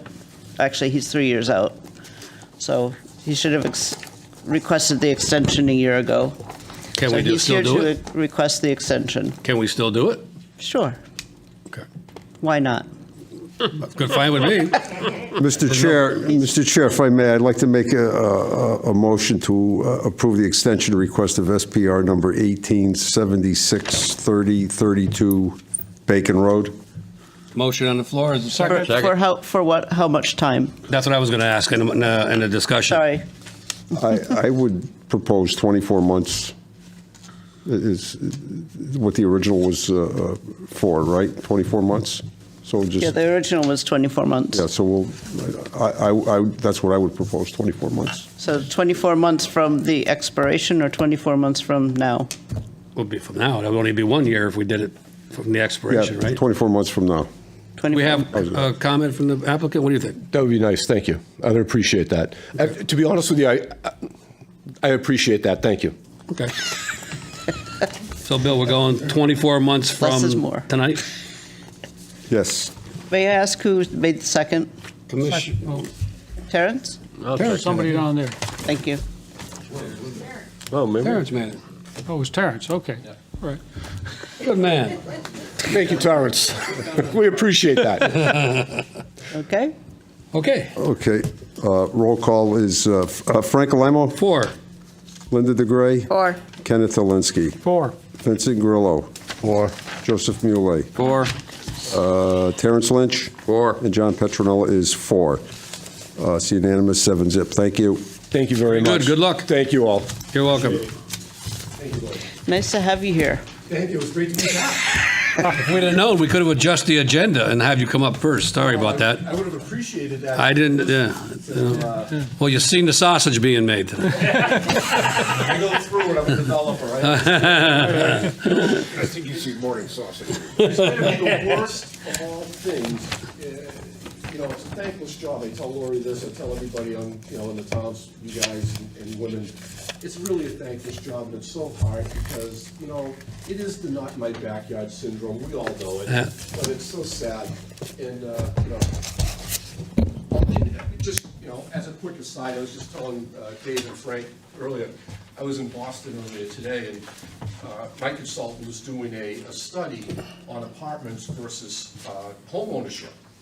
And it was really interesting that in the last 6 years, the actual expenditure for single-family homes as a per capita of people's income has actually gone up 44% versus an apartment at 27%. So even though everybody's saying how expensive apartments are at $2,000-$3,000, the price of housing, at purchase housing, as a per capita, has actually gone up higher, and that's why there's such a disparity for single-family homes and apartments.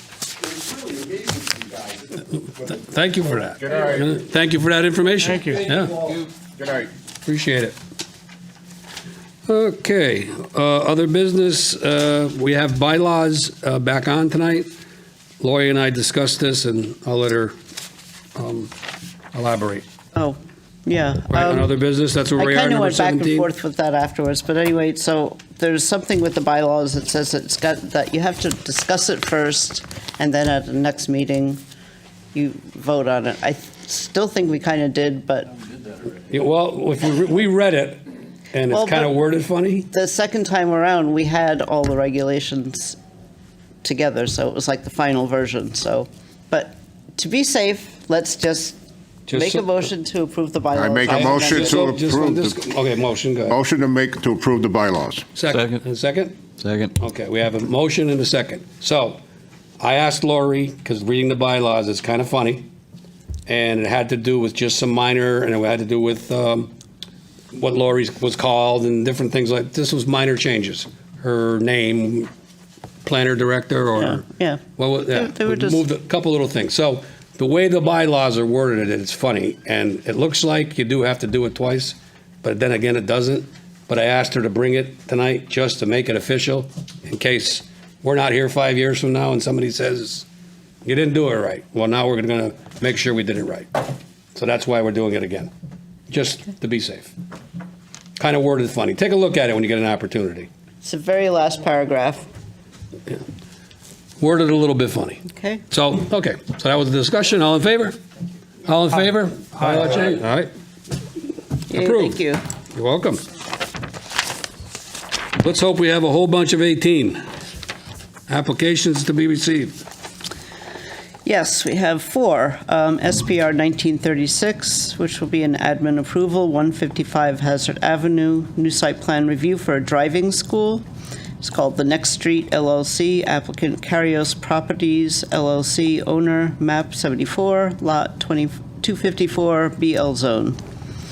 SPR 1937 at 555 Taylor Road, new site plan review for a small-scale ground-mounted solar project. John Malucci, applicant, Mullen Road LLC, owner, map 99, lot 11, I-1 zone. SPR 1938, Shaker Road and North Maple Street, new site plan for review for construction of an indoor self-storage facility with associated site improvements. Pullman Realty applicant, Mark Polek, owner, map 81, lot 9, I-1 zone. And finally, the XZA 3092, 820 Enfield Street, application for a text amendment to section 4.40.3 to eliminate parking requirement for 2 bedrooms. Town of Enfield applicant, and there's no owner because it's not site-specific. Okay. Any questions on those for Lori? Moving on, 8 and 19, opportunities and unresolved issues. None? Executive session? We have none of that. Motion to adjourn. Second. Discussion. All in favor? I declare the planning and zoning meeting adjourned, meeting of, what's the date today? May 9th, 2020.